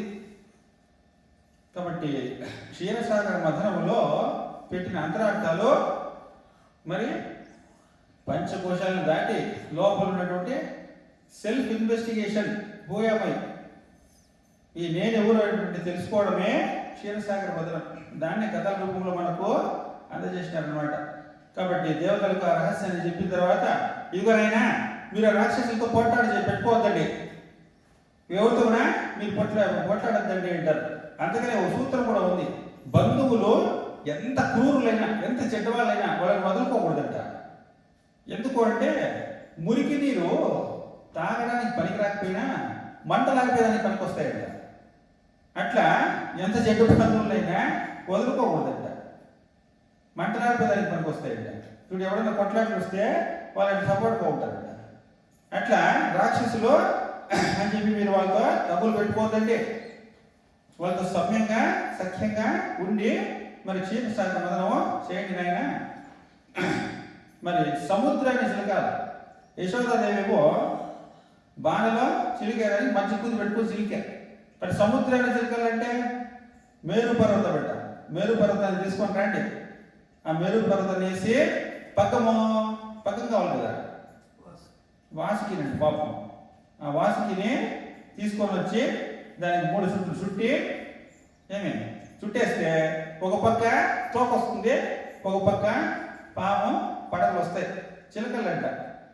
మీరు ఒప్పందం కుదుర్చుకొని ఆ దేవతలతో రాక్షసులు ఒప్పందం కుదుర్చుకొని క్షీరసాగర మథనం చేయండి, అమృతం సిద్ధిస్తుంది, మీకు శక్తివంతులు అవుతారు, మీరు అప్పుడు రాక్షసులతో యుద్ధం చేసే సమర్థులు అవుతారు అని చెప్తాడు. మరి వాళ్ళంతా కూడా మీటింగ్ పెట్టుకున్నారు రాక్షసులు. ఇదిగోనైనా మన ఊరికి ఎట్లయితే కొట్టాడుకునేది ఎందుకు, అమృత భాండం ఉంది లోపల, మనము దాన్ని బయటికి తీద్దాం, అనంతమైన శక్తి సముద్రంలో ఉంది అన్నప్పుడు ఆ రాక్షసులు కూడా ఒక్కొక్కరు తలకాయలు ఒప్పుకున్నారు. ఇదేమో చెప్తా ఉన్నారు వీళ్ళు, మనం కూడా ప్రయత్నం చేద్దాం, మనం కూడా శక్తి వచ్చేస్తుంది, అమృతలు అయిపోతాం, మనము మృత్యుముఖంలో కూడా లేకుండా అయిపోతుంది అని చెప్పి దేవతల తరఫున లీడర్, ఒక కమిటీని నడపాలంటే లీడర్ ఉండాలి కదా. దేవేంద్రుడు రాజుగా, రాక్షసుల తరఫున మరి వాళ్ళంతా కమాండింగ్ చేసేదానికి బలి చక్రవర్తి లీడర్గా 2 జట్లు తయారైనాయి. ఇంకా పోయినారు చూసిరా. ఇప్పుడు ఆ రాక్షస శక్తి నీకు అవసరము, మేరు పర్వతాన్ని తీసుకురావాలి, మేరు పర్వతాన్ని తీసుకురావాలి. ఆ పదండి అందరూ ఎత్తినారు. అసలు ఎత్తి పరాక్రమంతో తీసుకొచ్చింది రాక్షసులు. వీళ్ళు చేతులు పట్టుకుంటారు. ఇప్పుడు దేవుడు మోసేస్తాడు, ఏం చేస్తారంటే ఊరికే గోయినా అంటాడంటే సౌండ్ వస్తూ ఉంటుంది, వీడేం సపోర్ట్ పెద్దగా ఈడ ఊరికి పట్టుకుంటాడు అంతే. మేము కూడా దేవుడు మోసేస్తాం, దేవుడు మోసేస్తాం. ఎత్తేవాడు ఎవడు ఎత్తింటాడు. అట్లా మేరు పర్వతాన్ని ఆసురి శక్తి దైవశక్తి కంటే చాలా ఎక్కువగా పనిచేసింది కదా. వీళ్ళు దేవత తప్ప దెబ్బలు తిన్నారు కదా. కాబట్టి తీసుకొచ్చినారంట. ఆ యొక్క మేరు పర్వతాన్ని సముద్రం మధ్యలో పెట్టినారు. పెట్టి వాసుకిని తీసుకొచ్చినారు. వాసుకిని తీసుకొచ్చి కట్టినారు. ఇక తోక ఒక పక్క, ఈ పడగల ఒక పక్క వచ్చేసినారు. రాక్షసులందరూ కూడాను ఈ దేవతలు ముందుగా పరిగెత్తిపోయి తోకలు పట్టుకున్నారంట. ఈ దేవతలంతా కూడాను రాక్షసులంతా కూడాను తోకలు పట్టుకున్నారంట. దేవతలంతా పడకలు పట్టుకున్నారంట. దేవతలు పడకలు చూడు, ఈయన కొట్లాట్లేదు. మళ్ళీ ఈ రాక్షసులు చూసినారంట. చూడి, శ్రేష్టమైనటువంటి ఎవడు మనిషి అని గుర్తించాలంటే దేన్ని చూస్తే మగం చూస్తేనే కదా తెలిసేది. మగం చూస్తేనే వాడిని తెలిసిపోతుంది. శ్రేష్టమైనటువంటి పడకను మాత్రం వాళ్ళు పట్టుకుండ్రి, హీనమైన నీచమైన ఈ తోకనే మాకు ఇచ్చేది.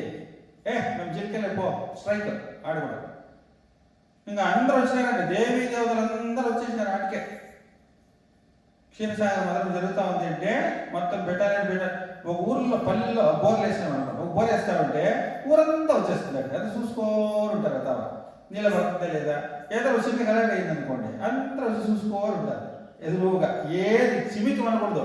పల్లెల్లో జనాలంతా వచ్చింటారు, చూస్తూ ఉంటారు. రాత్రి అంతా ఏం బోరు వాళ్ళు రాత్రి అంతా ఆడే రగ్గులు పోరు ఉంటారు. అట్లా కూర్చోని వాడికి సంబంధమేలే. వాడి ల్యాండ్ పోతుంది కాదు, బోరు పోతుంది కాదు. రగ్గులు కుప్పుకొని చలిమంటలు వేసుకొని కూర్చొనే ఉంటారు. బోర్లో నీళ్ళు పడతాయా లేదా, పడితే నీకేమి, పడకపోతే నీకేమి. అట్లా బోరేస్తేనే జనాలంతా వస్తారు. అట్లాగే సముద్రాన్ని చరిత్ర ఎప్పుడు జరగలేదు ఇది. దేవీ దేవుడు అక్కడ రాకుండా ఉంటాడా? విష్ణు కూడా వచ్చేసినాడు ఆడికి.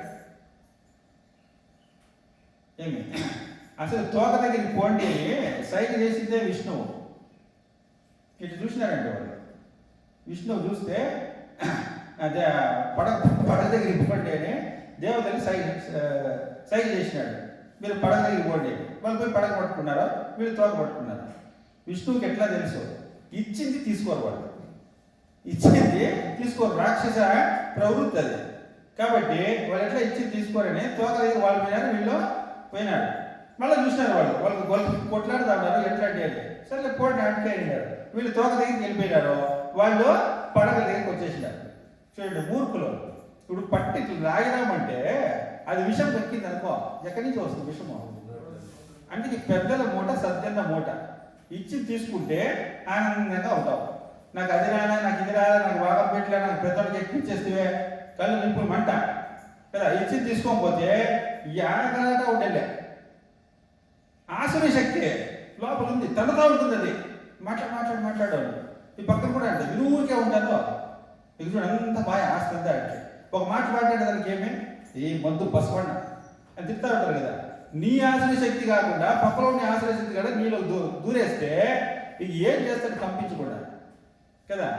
అట్లా ఆశ్రయ శక్తి మాట్లాడింది అంటాడా మాకు హీనము అని శ్రీ మహర్షి సైన్ చేసినాడంట. ఎందుకు? శిష్ట రక్షణ, దుష్ట శిక్షణ. ఇంకేం చేస్తాడు ఆయన కూడా. కాబట్టి సైన్ చేస్తే రాక్షసులంతా పడక దగ్గరికి వచ్చేసాడంట.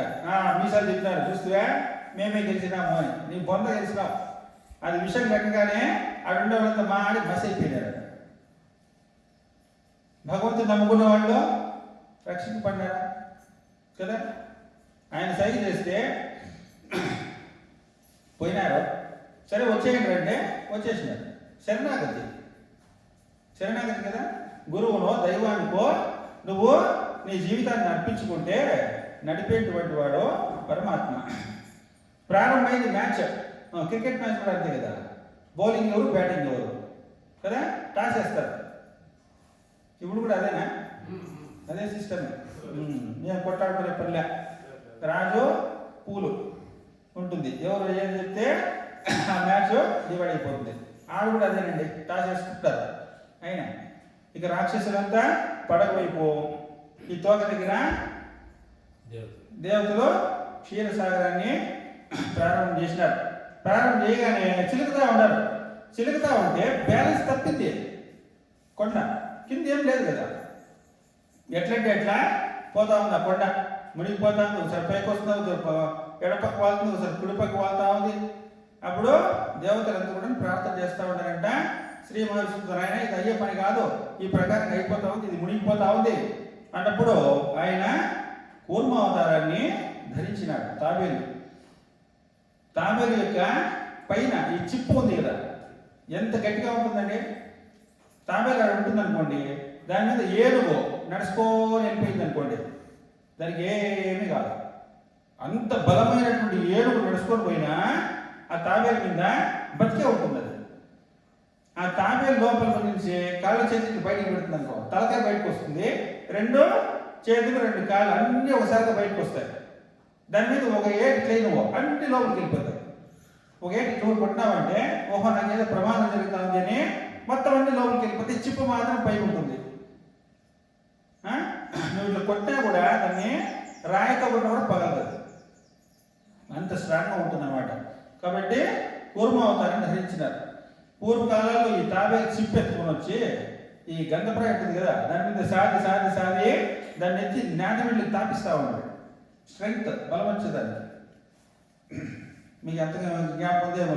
అసలు నూరేది రాయలేదు ఎవరింట్లో, జాకాయ నూరేది, వజ నూరేది, కరక్కాయ నూరేది, ఇవన్నీ చేస్తూ ఉంటాడు. ఇప్పుడు ఆ డ్యూటీ అంతా హాస్పిటల్లో చేస్తారు. ఆ డ్యూటీ అంతా హాస్పిటల్లో చేస్తారు. మీరు నూరుకొని రాళ్ళు పెట్టుకొని మా ఇద్దరు రాళ్ళు వేస్తారా అని చెప్పి అందరి ఇంట్లో రాళ్ళు పారేపించినారో డాక్టర్లు, అవన్నీ వాడకూడదు. వీళ్ళు రాయి కూడా పారేసి ఆపద పారేసి ఎవరింట్లోనో నూరేది కానీ నేను లేదు మా ఇద్దరు రాళ్ళు వేస్తారు. వజ జాకాయ అన్ని నూరి పోస్తా ఉంటాడు చిన్నపిల్లలు. అట్లా కూర్మ అవతారాన్ని ధరించి ఆ శ్రీమన్నారాయణుడు ఆ యొక్క మేరు పర్వతం కింద పోయినాడంట. అది పడిపోకుండా పట్టుకున్నాడు. ఇక చిలుకుతా ఉంటే వాసుకి సర్పం అదే ఏమి విషము కూరలో ఉంటుంది కదా. అందుకనే మనిషి మాటల్లో కోపం ఉండొచ్చు, కానీ మనసులో కోపం ఉండకూడదు. అర్థమైంది? ప్రేమ మాటల్లోనూ ఉండాలి, మనసులోనూ ఉండాలి. కోపము మాటల్లో మాత్రమే ఉండాలి, మనసులో ఉండకూడదు. వాళ్ళ బాగా కోసం ఏదో 4 మాటలు మాట్లాడటం అంతే, పోయింది, అయిపోయింది. నువ్వు మనసులో పెట్టుకుని అనుకున్నావు అనుకో, అప్పుడు తిట్టుంటావు. మళ్ళీ అదొక మనసులోనే ఉండి అది ద్వేషానికి, కక్షకు కారణమై మళ్ళీ శత్రుత్వాన్ని పెంచుతూనే ఉంటుంది. అందుకనే విషము కూరలో మాత్రమే ఉంటుంది, పాముకు శరీరం అంతా ఉండదు. కాబట్టి మనసులో మాత్రమే ఉండకూడదు ప్రేమ. మాటల్లోనూ ఉండాలి, మనసులోనూ ఉండాలి. ప్రేమ అనేది ఇంత మాటలో ఉందనుకో, ఏమిటి బాగుండారా, ఎప్పుడు వస్తే కూర్చోండి అంటే అయిపోయిందా? వాళ్ళకి నీళ్ళు ఇద్దా, అన్నం ఇద్దా, వాళ్ళకి సౌకర్యం చేయాలి కదా. కాబట్టి ఉత్త మాటలతో ఉండే పనిలే ప్రేమ. హృదయంలో కూడా ఉండాలి. హృదయంలో ప్రేమ ఉంటేనే నువ్వు వాడికి సకల సౌకర్యాలు చేస్తావు వచ్చిన అతిథికి. కోపం అనేది మాటల్లో మాత్రమే ఉండాలా, మనసులో ఉండకూడదు. మనసులో కూడా పెట్టుకునేదానికి యోగ్యత లేని కోప తాపాలను ఈనాడు మానవుడు హృదయంలో పెట్టుకునేసాడు. అర్థమైందా? మనసును దాటి రక్తగతం అయిపోయి హృదయంలో పెట్టుకున్నాం. హృదయంలో భగవంతుడికి మాత్రమే చోటు, ప్రేమ త్యాగానికి మాత్రమే చోటు. అటువంటి చోట్లో రాగద్వేషాల్ని నింపుకొని శాంతి అంటే ఎక్కడి నుంచో వస్తుంది నీకు శాంతి? హృదయంలో పరమాత్మని నింపుకో, భక్తిని నింపుకో, శరణాగతిని నింపుకో. రాగద్వేషాలు అనేటువంటి మనసులోనే ఉండకూడదు. ఇప్పుడు చెప్తా ఉంటారు చూడండి, ఒరే నువ్వు కడపలో పెట్టుకొని చేసినావురా, వీడి కడపలోనే పళ్ళు ఉన్నాయంట అంటారు కదా. కాబట్టి రాగద్వేషాలు ప్రదర్శిస్తే మాటల వరకే, మనసులో కూడా పెట్టుకోకూడదు. ఆ ప్రకారంగా ఆ విషాన్ని కక్కిందంట. ఇంత బాధకని లోనైపోతాను కదా, రక్తాన్ని కక్కింది, విషాన్ని కక్కేసింది. ఎప్పుడైతే ఆ వాసికి విషాన్ని కక్కేసిందో అక్కడ ఉన్నటువంటి రాక్షసులతో మాడి మసైపోయినారు. దగ్గరగా ఉన్నటువంటి వాళ్ళంతా కూడా మాడి మసైపోయినారు. రిజర్వేషన్ నెక్స్ట్ బెటాలియన్ ఉంటుంది కదా, భారతదేశం ఉన్నది, సైన్యాన్ని పంపించి దాని సైన్యం అంతా మొత్తం క్లోజ్ అయిపోయింది అనుకో, ఇంక యుద్ధం మానేస్తారా? ఏమీ లేదు. దాన్ని ఏమంటారు? సిఆర్పినా central reserve police, CRP, central reserve police. నీకే అంత బెటాలియన్ ఉంటే విశ్వాన్ని నడిపేవాళ్ళు వాళ్ళు, రాక్షసులు దేవతలు, వాళ్ళకే ఉండాల కదా. ఇంకో బెటాలియన్ వచ్చేసింది, మళ్ళీ పట్టుకున్నారు, ప్రారంభం అయిపోయింది. ఈ డ్యూటీ అంతా చేసేవాడు బలిచక్రవర్తులే, సైన్యాన్ని అంతా మెయింటైన్ చేసేవాడు. అంత రిజర్వేషన్లో ఉంటారు. సిఆర్పి వాళ్ళకి ఏం డ్యూటీలు ఉండవు. యుద్ధం చేసి ఆ సైన్యం అయిపోయిన తర్వాత వీళ్ళు పోతారు. యుద్ధం యొక్క రూల్ తెలిసిన మర్చిపోయినా, సైన్యం ఉంటుంది, సైన్యం అంతా మొత్తం అయిపోయింది అనుకోండి, ఆ డ్యూటీ ఎవరికి వస్తుంది తెలిసిన? పోలీసుకి వస్తుంది. మళ్ళీ మన ఊళ్ళో ఉండే పోలీసులంతా పోవాలి, యుద్ధం చేయాలి. పోలీసు కూడా అయిపోయిందండి, అప్పుడు తెలుసా వచ్చి మిలిటరీ వ్యాన్లో నిలబడతాయి.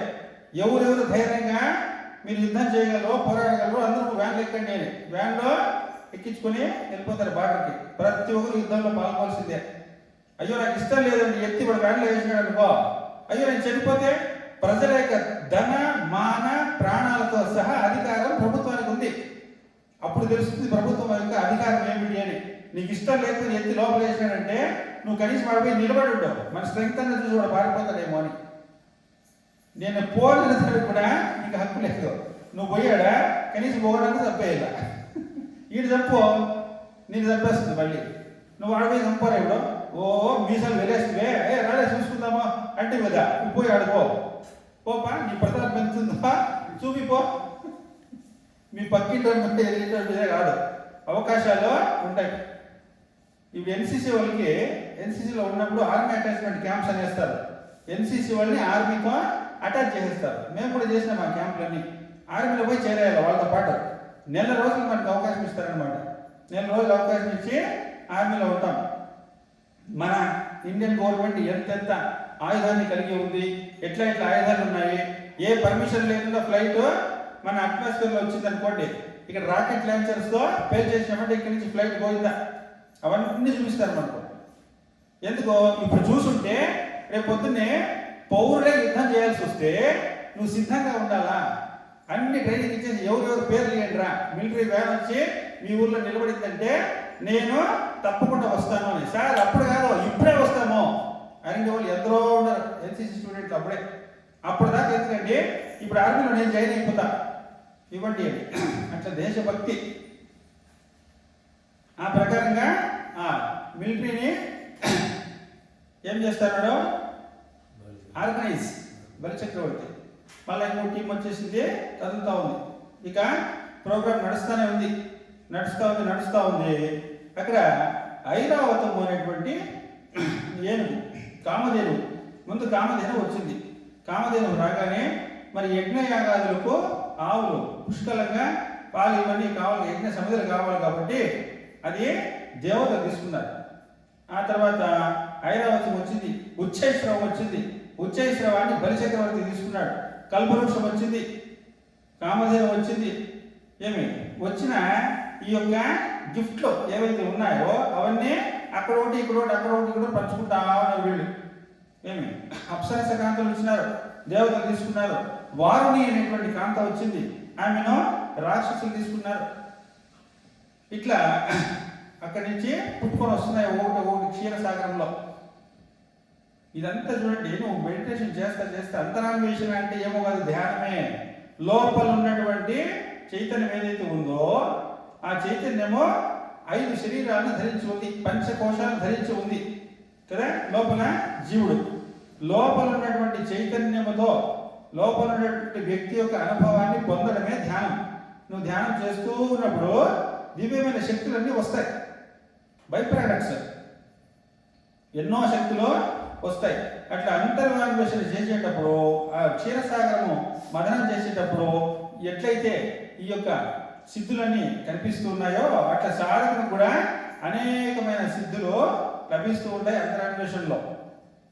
అది దాని యొక్క అంతరార్థం. అన్ని కూడాను వస్తువులు వస్తూ ఉన్నాయి. ఆఖరికి లక్ష్మీదేవి ఉద్భవించింది. లక్ష్మీదేవి ఉద్భవించగానే శ్రీ మహావిష్ణువుకి ఇచ్చి పెళ్లి చేస్తారు. మరి అంతకుముందు లేదా లక్ష్మీదేవి లక్ష్మీం క్షీర సముద్ర రాజతనయా శ్రీరంగధామేశ్వరీం దాసీభూత సమస్త దేవమితాం లోకైక దీపాంకురాం శ్రీమన్మందకటాక్షలబ్ధ విభవద్ బ్రహ్మేంద్ర గంగాధరాం త్వాం త్రైలోక్య కుటుంబినీం సరసిజాం వందే ముకుంద ప్రియాం సిద్ధలక్ష్మీ మోక్షలక్ష్మీ జయలక్ష్మీ సరస్వతి శ్రీలక్ష్మీ వరలక్ష్మీశ్చ ప్రసన్నా మమ సర్వదా. లక్ష్మీదేవి స్తోత్రం చేస్తాం కదా. లక్ష్మీం క్షీర సముద్ర రాజతనయా, క్షీరసాగర తనయ అంటే ఆ సముద్రం నుండి పుట్టినటువంటి తల్లి అని అర్థం. దేనిపై నిలబడుకుంటుందా అమ్మా? మంచి కుషన్ లాగా ఒక మ్యాట్ ఏమైనా వేసుకోకుందా? దేని మీద ఉంటుంది? తామర పువ్వు. తామర పువ్వు మీద నిలిచిపోతుంది కదా. ఇప్పుడు పువ్వు మీద నిలిచిపోతే ఆ పువ్వు ఉంటుందా? ఒరే పువ్వు తొక్కుతా ఉంటే నువ్వు పువ్వుని తొక్కుతావు రా అంటావు. తామర పువ్వు ఒకసారి నువ్వు నిలుచుకో, నీ బరువునే మొయ్యలేదు అది కదా. నీ బరువు వస్తుందే. అఖిలాండ కోటి బ్రహ్మాండాలు తన కడుపులో పెట్టుకున్నటువంటి తల్లి తామర పువ్వు మీద నిలుచుకుంటే తామర పువ్వు బతుకుతుందే? బతుకదు. మరి ఎందుకు చూపించినాడు తామర పువ్వు? నాడా మొగ్గ మీద ఉంటుందే, వికసించిన తామర పువ్వు మీద ఉంటుందే లక్ష్మీదేవి. వికసించిన తామర పువ్వు కదా, మొగ్గ మీద కాదు. మనకేంటి తెలుసు? ఫోటోలు చూసినామండి. ఓ అంతే, నిజంగా మనం చూడలే. ఫోటోలో చూసినాము లక్ష్మీదేవి తామర పువ్వు మీద కూర్చోబడుతుంది లేదా నిలబడుకోబడుతుంది. అది బాగా వికసించి ఉంటుంది కదా, మొక్కలాగా ఉండదు. అందుకని మనస్సు అంటే ముడుచుకున్న మొగ్గ, హృదయము అంటే వికసించినటువంటి పుష్పము. పుష్పాలతో భగవంతుని పూజించాలే కానీ మొగ్గలతో పూజ చేయరాదు. అర్థమైనా? వికసించిన హృదయాన్ని తీసుకుంటాడు. చిత్తచోర యశోద కేబాల్ నవనీత చోర గోపాల్. న్యారో మైండ్ లో, సంకుచితమైన మైండ్ లో వెన్న ఉండదు, మాధుర్యం ఉండదు. ఎవరి హృదయం అయితే వికసించి ఉంటుందో వాళ్ళ మాటలు మదనాది మధురంగా వస్తాయి. ఎందుకు? అక్కడ భగవంతుడే దిష్ట వేసుకొని ఉన్నాడు ఆ హృదయంలో. రాగద్వేషాలతో ఉంటే నీ మాటలు కూడా అట్లే వస్తాయి కదా. నిన్ను నీ పక్కింటోడే ఒప్పుకోడు, మీ ఇంట్లోనే ఒప్పుకోడు కదా. బా తలకైనా వచ్చినా బా ఇంట్లోకి ఎంటర్ అయినాడు అనుకోండి, ఓ వచ్చేసి ఆయన ఇంకా బా పోయిందా మా బతికి అంతే అని అనుకుంటారు లేదా? కాబట్టి మధురమైనటువంటి నీ జీవితము నీ హృదయంలో నుండి ప్రవహించాలంటే లోపల పరమాత్మని పెట్టుకోవాలా, ప్రేమని పెట్టుకోవాలా హృదయంలో. అది నవనీతం. వికసించిన హృదయానికి గుర్తే ఆ తామర పుష్పం. అక్కడ ఉంటుందంటే లక్ష్మి. అర్థమైన? రాగద్వేషాల హృదయంలో లక్ష్మి ఉండదు. లక్ష్మి అనగానే నోట్లకట్లే గుర్తొస్తాయి మనకు కదా. లక్ష్మి అనగానే అబ్బా డబ్బు. ఆ ఆర్టిస్ట్ కూడా అట్లే వేసింటారు ఆ బొమ్మని. పెద్ద కుండ, ఆ కుండల నుంచి ఇట్లా పెడితే 10 grams ఏమి కాయిన్స్ అన్ని కూడా పడతా ఉంటాయి. 99.9 టచ్, 24 carats గోల్డ్. అది ఎంత బాగా మెరుస్తూ ఉంటాయి. అవి అన్ని కిందకి దద్దరు రాలిపోతూ ఉంటాయి. అవి నన్నలో పెట్టిన అన్ని ఏరేసి ఒక పక్కన పెట్టింది అనుకుంటాం మనం. అంత అద్భుతంగా ఉంటుంది ఆ ఫోటో లక్ష్మీదేవి. అదొకటే లక్ష్మిని మనకి ప్రింట్ చేసేసినారు వాళ్ళు కూడా. అష్టలక్ష్ములు ఉన్నాయి కదండి, అష్టలక్ష్ములు. మహాలక్ష్మి జగన్మాత మధుసూదన ప్రియ మనమోహిని ఆది లక్ష్మి ధన ధాన్య లక్ష్మి సంతాన లక్ష్మి సౌభాగ్య లక్ష్మి వీర్య లక్ష్మి ధైర్య లక్ష్మి శ్రీవరలక్ష్మి పాహి మాం. మహాలక్ష్మి జగన్మాత మధుసూదన ప్రియ మనమోహిని చంచల సుమంగళ వసుంధర వసుప్రద పద్మిని సునందిని నిరంజని భార్గవి అమల కమల విమలే హరివల్లభే శుభే మందహాస చంద్రవదన శీతలం నమామ్యహం. మందహాస చంద్రవదన శీతలం నమామ్యహం. మహాలక్ష్మి జగన్మాత మధుసూదన ప్రియ మనమోహిని. అష్టలక్ష్ములు కదా. సంతాన లక్ష్మి, ధైర్యలక్ష్మి, వీరలక్ష్మి, విజయలక్ష్మి, సౌభాగ్యలక్ష్మి. అంత డబ్బుంది నీకు, ధైర్యం లేకపోతే నీ ఆస్తులను నువ్వు సంరక్షించుకోగలవా చెప్పు? మరి ధైర్యం అనేటువంటి లక్ష్మి కాదా? అన్ని లక్ష్ములు ఉండాలి అంటే హృదయము పరిశుద్ధత ఉండాలి. కాబట్టి సముద్రం నుండి లక్ష్మి పుట్టింది, శ్రీమన్నారాయణుడు వరించినాడు అంటే శ్రీమన్నారాయణనే వరిస్తుందామె. ఎందుకు? పరిశుద్ధమైనటువంటి స్థలాల్లోనే లక్ష్మీదేవి ఉంటుంది, ఇతర స్థలాల్లో లక్ష్మి ఉండదు. అపరిశుద్ధమైనటువంటి స్థానాల్లో లక్ష్మీదేవి ఉండదు. అందుకని ఇళ్లలో చెప్తారు భాషాభ్యంతర శుచి, శుచి శుభ్రత అనేటువంటిది పాటించాలి. ఇళ్లలో భూజంతా ఉందనుకోండి లక్ష్మి ఉండదు, లక్ష్మి వెళ్ళిపోతుంది. కొంతమంది చెప్తా ఉంటారు నిలబడుకోనేటువంటి లక్ష్మీదేవి ఫోటోలు ఉంటాయి కదా, నిలుచుకొని ఉంటుంది కొన్ని లక్ష్మిలు, కొన్ని లక్ష్మి కూర్చోబడేటువంటి ఫోటోలు ఉంటాయి. నిలుచుకోబడేటువంటి లక్ష్మీదేవి ఇళ్లలో పెట్టకూడదు అని ఒక వర్గం బయలుదేరింది ఆవిడే. అది ఎందుకో తెలియదు. ఎందుకమ్మా అంటే ఆయన వెళ్ళిపోతుందంట, నిలుచుకొని ఉంటుంది కదా పట్టకుండా వెళ్ళిపోతుందంట. ఒక కూర్చోబడే లక్ష్మి అయితే ఆయన లేచిపోయేదానికి ఆయన మోకాల్లో ఏమన్నా పోవాలనుకుంటే పోతుంది. కూర్చోండి ఏమైతే స్థిరంగా ఉంటుందంట.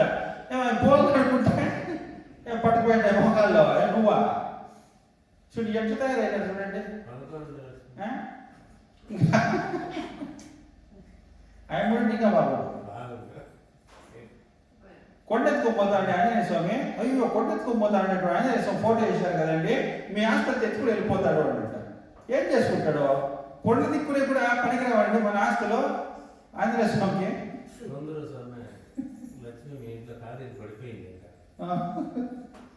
అట్లా అట్లా లక్ష్మీదేవి కాలు కొట్టేసినారంట.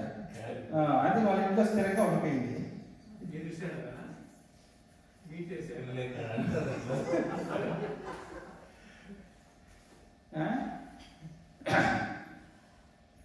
శ్రీమన్నారాయణకి లక్ష్మి ఇచ్చి పెళ్లి చేసినారు కదా, అంతకుముందు వీళ్ళు దంపతులు కాదా, లక్ష్మి లేదా? అది క్వశ్చన్ కదా. మరి ఇక్కడ పుట్టింది ఏం చెప్తాడమే, పద్యాలు చెప్పుకుంటాడము. లక్ష్మీ క్షీర సముద్ర రాజతనయాం శ్రీరంగ రామేశ్వరి చెప్పుకుంటాడు కదా. ఈ యొక్క దేవతలకు ఐశ్వర్య మదం పెరిగింది. ఒకసారి ఐశ్వర్య మదంతో కన్ను విను గానక ప్రవర్తించినప్పుడు వీళ్ళకి ఎంత చెప్పినా ఇంతే సత్తుగుణ సంపన్నులైన వీళ్ళే ఇట్లుంటే రాక్షసులు ఎట్లుండాలని లక్ష్మీదేవి అలిగి వెళ్ళిపోయిందంట. లక్ష్మీదేవి ఎప్పుడైతే అలిగి వెళ్ళిపోయి సముద్రంలో పోయి ధ్యానం చేసుకుంటా ఉంది అమ్మ, లక్ష్మీ లేని కారణముగా నిర్వీరులైపోయి రాక్షసుల చేతిలో దెబ్బలు తిన్నారు ఈ దేవతలు. అర్థమైందా? సర్వసంపదలు పోయేశా. ఎక్కడైతే అహంకారం ఉంటుందో అక్కడ సమస్త శక్తులు నిర్వీర్యమైపోతాయి. ఇంక పో, నీ అహంకారమే రాజ్యం వెళ్తుంది. నువ్వు ఏం చేస్తావు చేసుకోవా, నువ్వు యుద్ధం చేయకూడదు పోయి అవుతుందా? లేదు. మళ్ళీ బుద్ధి తెచ్చుకున్న కారణం చేత మళ్ళీ ఒక శక్తి కావాలి కదా. కాబట్టి లక్ష్మి మళ్ళీ బయటకు వచ్చిందంట. శ్రీమన్నారాయణ వరించింది, పరిశుద్ధమైన పరమాత్మనే వరించిందాను. బ్యాగులు ఎత్తుకొని మనం బస్ స్టాండ్కి పోతాం అనుకోండి, బ్యాగ్ ఎత్తుకొని బస్ స్టాండ్కి పోతాము, ఇంకా బస్సు రాలే, ఇంకా 10 నిమిషాల బస్సు వస్తుంది, ఈ బ్యాగ్ పెట్టాలి. ఇట్లా బ్యాగ్ పెట్టేదానికి పోతే అక్కడ పాన్ పరాకులు మొదలుగా ఉంచినారనుకోండి, వాడు బీడి తాగేసి అన్నీ అడిగేసింటారు. ఏ 10 నిమిషాలే కదా అని చెప్పి బ్యాగ్ దాని మీద పెడతావా? చిచి అది నిలబడుకో కదా. లోపల చూస్తే అంత చెత్త చెదారలేమనుకో కదా. లోపలంతా కంపు శరీరం అంతా, మనసు అది కూడా రాగద్వేషాలతో నిండి ఉంది.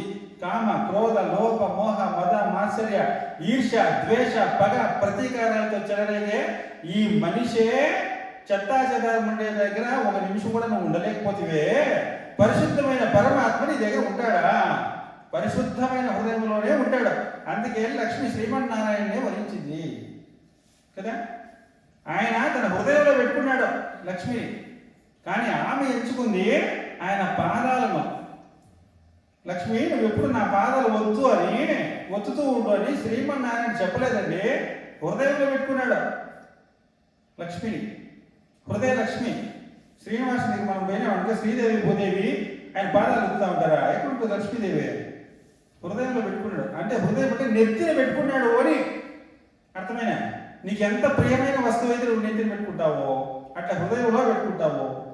కాబట్టి పరిశుద్ధమైన పరమాత్మ, పరిశుద్ధమైన లక్ష్మిని హృదయంలో పెట్టుకుంటే ఇక్కడ ఉండడానికి నేను తగను, నీ యొక్క పాదసేవే నాకు సరైనటువంటిది, నీ యొక్క శరణాగతి నాకు సరైనటువంటిది. లక్ష్మి ఆయన శరణ పొంది పాదాలు వదులుతూ ఉందంట. ఆయన చెప్పలే, ఆమె ఎంచుకోండి. కాబట్టి లక్ష్మి అప్పుడే కాదు, ముందు కూడా ఉంది. ఎప్పుడైతే అహంకారం పొద్దున చెప్పుకున్నప్పుడు యవ్వనం, ధన సంపత్తి, ప్రభుత్వం, అవివేకిత ఏకైకమ ప్రణర్థాయ, దీంట్లో ఒకటి ఉంటే సార్ అనర్థాలు జరిగిపోతాయి.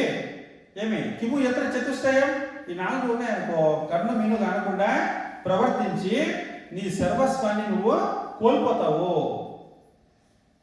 సర్వస్వాన్ని కోల్పోతావు. దేవతలే కోల్పోయినారు. కాబట్టి మళ్ళీ క్షీరసాగర మదనం చేసేటప్పుడు ఆ లక్ష్మి మళ్ళీ శ్రీమన్నారాయణ వరించిందంట.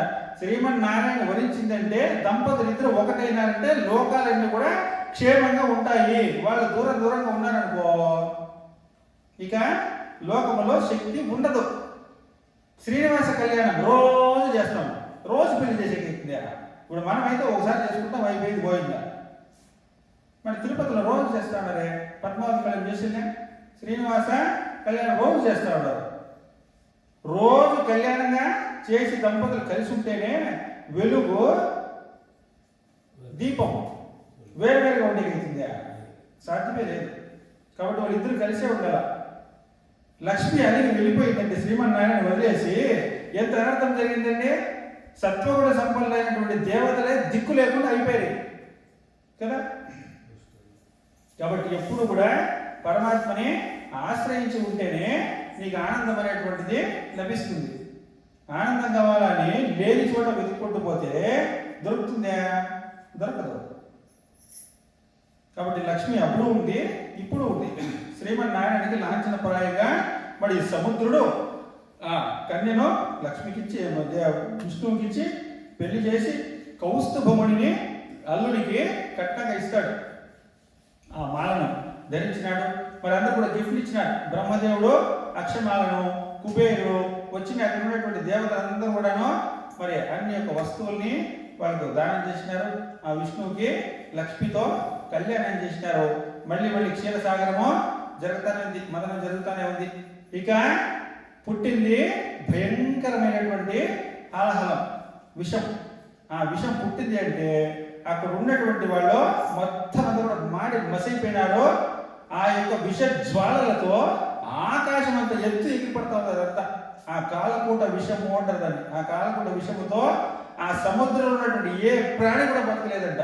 ఆకాశాన్ని విరజిమ్మి సూర్య చంద్రులను కూడా భస్మం చేసేస్తా ఉందేమో, నక్షత్రాలను కూడా భస్మం చేసేస్తా ఉందేమో, అష్ట దిక్కులకు ప్రవహించేసేసి ఆ భయంకరమైనటువంటి ఆ విష జ్వాలలో ఇక తాళలేనంతగా నష్టాన్ని కలగజేసేస్తా ఉన్నాం. శ్రీమన్నారాయణ ఆడే ఉన్నాడు. ఆయన ఆల్రెడీ కూర్మ అవతారాన్ని ధరించి ఉన్నాడు. బ్రహ్మదేవుడు అప్పుడే చేతులు ఎత్తేశాడు. ఆయన ఈ సమస్యలు ఏం తెలియదు కాదని. ఇంక మిగిలింది ఎవరు? శివుడే ఉన్నాడు కదా.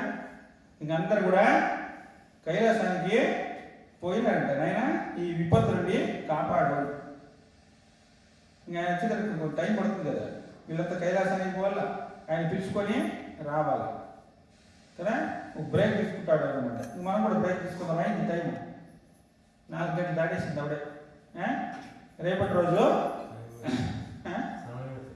టైమే తెలుదు. ఎందుకంటే ఆనందంలో మునిగి ఉండేటువంటి వాడికి కాలాతీతం, దేశకాలాలకు అతీతంగా ఉంటుంది, అమృతమయం. కాబట్టి భగవత్ తత్వం అనేటువంటిది కాలాన్ని చెప్పదు. ఇప్పుడు 1:30 గంట ఎక్కడ కొట్టుకొని వెళ్ళిపోయినాం కదా, అయినట్టే. సరే, రేపటి రోజు మళ్ళీ మిగతా చూద్దాం. ఓం సర్వే భవంతు సుఖినః, సర్వే సంతు నిరామయాః, సర్వే భద్రాణి పశ్యంతు, మా కశ్చిత్ దుఃఖభాగ్ భవేత్. ఓం శాంతి శాంతి శాంతి. హరి ఓం. శ్రీ గురుభ్యో నమః. హరి ఓం. పాపం 1:30 గంట ఎక్కువ మధ్యలో బ్రేక్ ఇవ్వండి ఏంటి? యాడ బ్రేక్ ఇవ్వాలి నాకు అర్థమే కాదు. అసలు నాకు గుర్తు కూడా లేదు. అది మీరు బ్రేక్ అడిగినారని గుర్తేలే. నెలమంగళలో 2:30 గంట కంటిన్యూగా భాగవతం పొద్దున్నే, సాయంకాలం 2:30 గంట. వాళ్ళు కదిలిందిలే, నేను కదిలిందిలే.